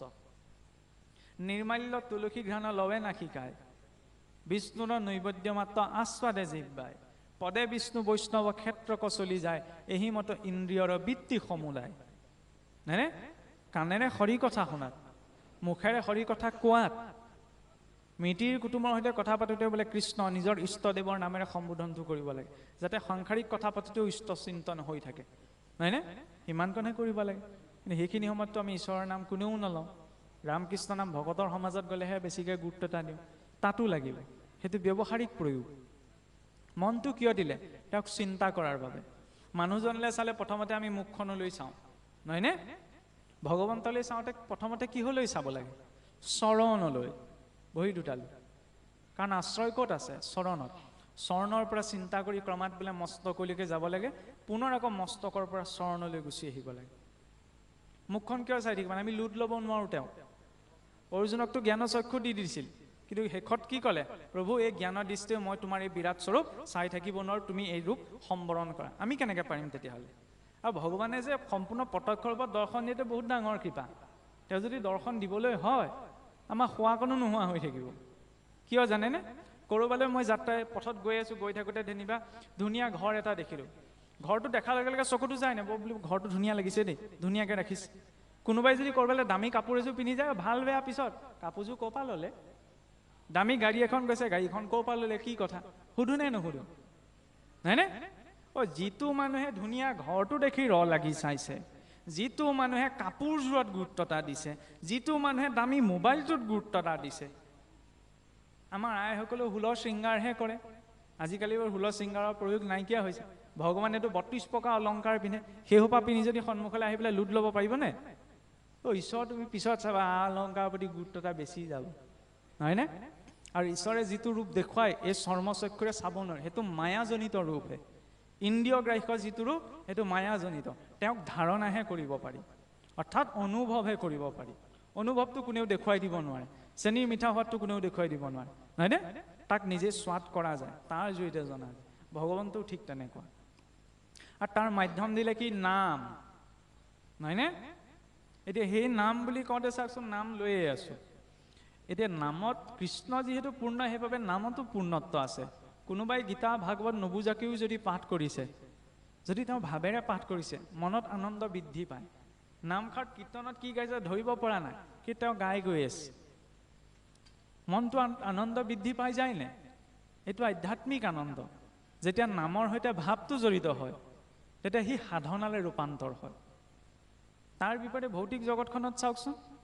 কাৰোবাৰ ঘৰত সন্তান এটি জন্ম হৈছে জন্ম হোৱা দিনাৰ আনন্দ ছমাহ বছৰলৈ একেই নাথাকে আমাৰ নিচিনা বয়সতো ভুলতো নাথাকেগৈ নহয়নে কথা ক'লে নুশুনা হৈ যায় নহয় বহুত ল'ৰা ছোৱালী নহয়নে কোনোবাই চাকৰি এটা পাইছে চাকৰি পোৱা দিনাৰ যিটো আনন্দ ৩-৪ বছৰ পিছত একেটা আনন্দ থাকে জানো নাথাকে একে ভাগৱতকে শুনি আছোঁ একেখিনি ঘোষাকে গাই আছোঁ কাৰোবাৰ মুখত শুনিছে জানো নতুনকৈ ঘোষা এভাগ ওলোৱাহেঁতেন কাৰো মুখত শুনিবলৈ নাপায় কাৰণ ইয়াত পূৰ্ণ ঈশ্বৰ কৃষ্ণৰ লীলা বৰ্ণনা কৰা হৈছে যিমানে ভাৱপূৰ্ণভাৱে ইয়াক শ্ৰৱণ কীৰ্তন কৰা যায় সিমানে মনত আনন্দ বৃদ্ধি পায় আৰু তাক উচ্চাৰণ কৰিলে শৰীৰত এটা ভাল ৰসায়নো বোলে নিৰ্গত হয় তাক বিজ্ঞানীসকলৰ নাম দিছে আনন্দমাই আনন্দ অনুভৱ হয় হয়নে সেইকাৰণে শুদ্ধ আত্মিক কথাখিনি ক'ব লাগে শুনিব লাগে যাতে মনটো অন্ততঃ পবিত্ৰ হৈ থাকে মন পবিত্ৰ কৰাটো বহুত ডাঙৰ এবাৰ যদি মনটো অপবিত্ৰ হৈ যায় পবিত্ৰ কৰিবলৈ বহুত সময় লাগে এটা জীৱনো কম হ'ব পাৰে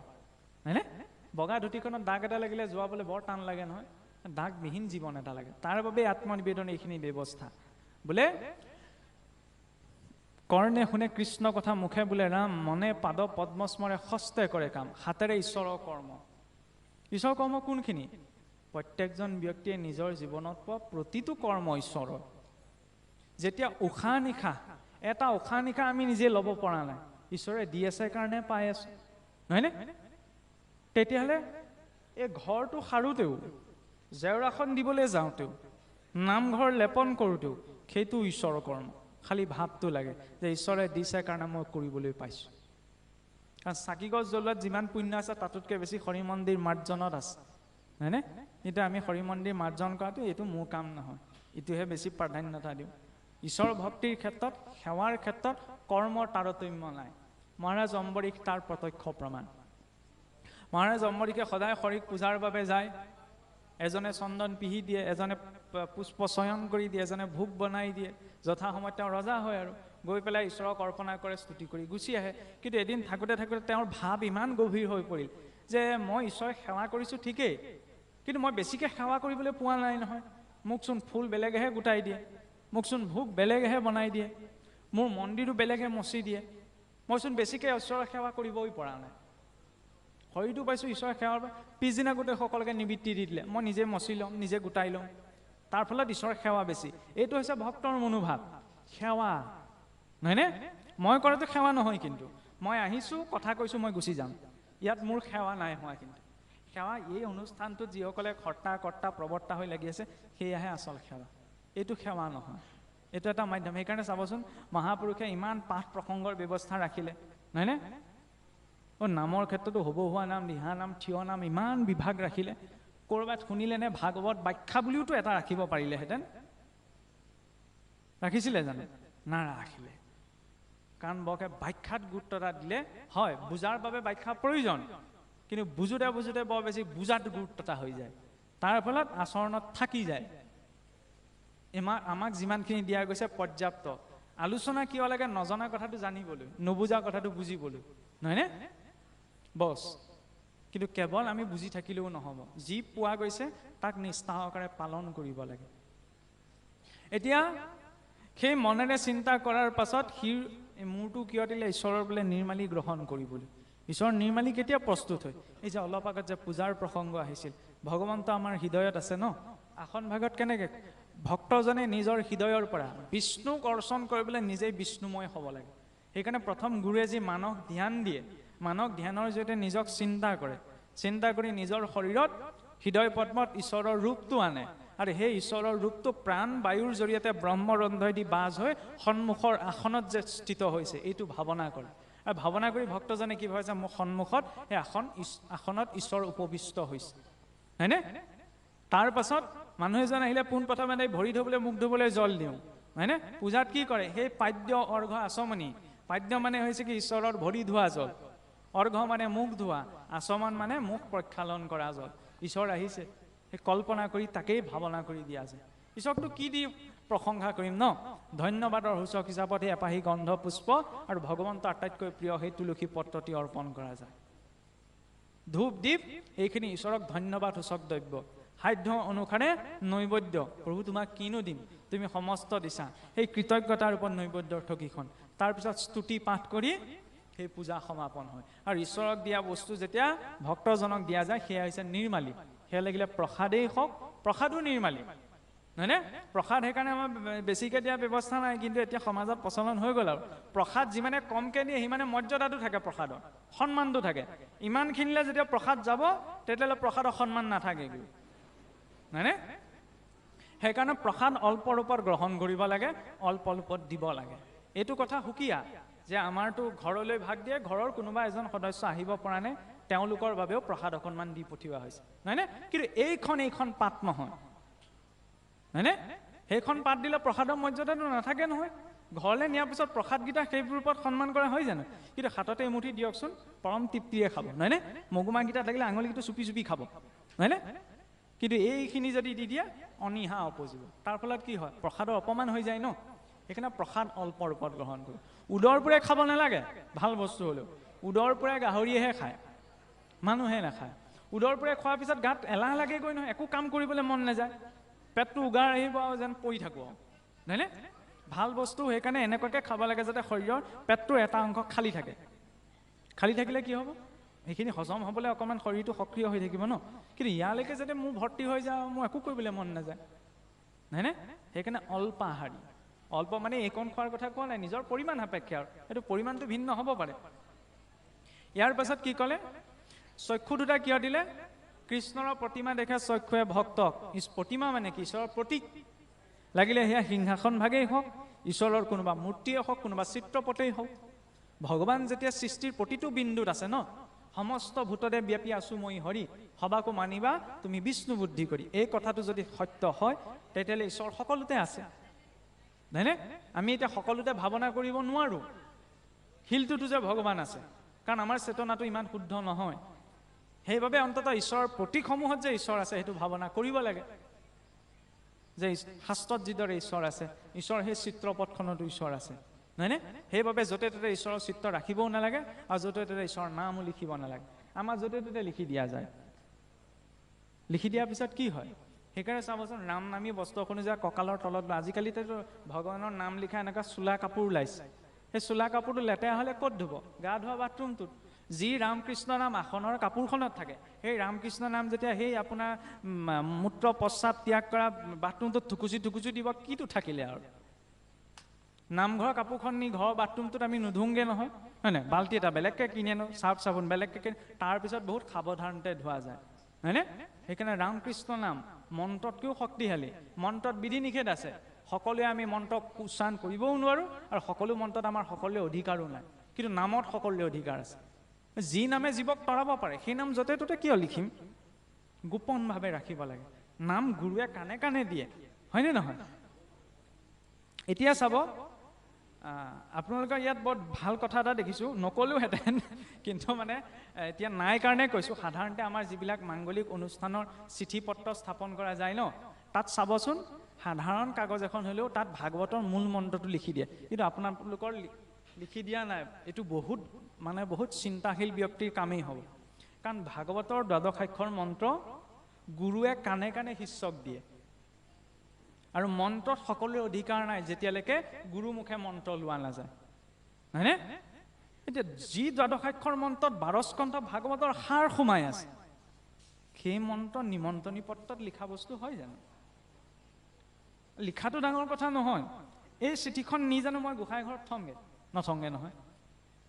অনুষ্ঠান গ'ল, মই পেলাই দিবও পাৰোঁ। তাৰ ফলত কাৰ অপমান হ'ল? সেই দুখটোৱে কাক পাব? মোক নাপায়, মই নোচোৱাকৈ পেলাই যিজনে প্ৰস্তুত কৰিছিল, নহয়নে? সেইকাৰণে কয় যে শিষ্যই যদি বোলে কিবা অপৰাধ কৰে, তাৰ দুখটো গুৰুকো পায়, গুৰুৱেও পায়, নহয়নে? সেইবাবে কোৱা হৈছে কিছুমান বস্তু ব্যৱহাৰত বহুত সতৰ্কতা। ঈশ্বৰৰ নিৰ্মালিকনো সেইকাৰণে আমি আৰু শুকাই যোৱাৰ পিছত য'ত তলত দলিয়াই নিদিওঁ। কিয় নিদিওঁ? প্ৰসাদকেইটা আমি দলিয়াই নিদিওঁ, নহয়নে? কিবা পাছত খোৱাৰ যদি অনুপযোগী হৈ গৈছে, তেতিয়াহ'লে আমি গৰুজনীক দি দিওঁ, নহয়নে?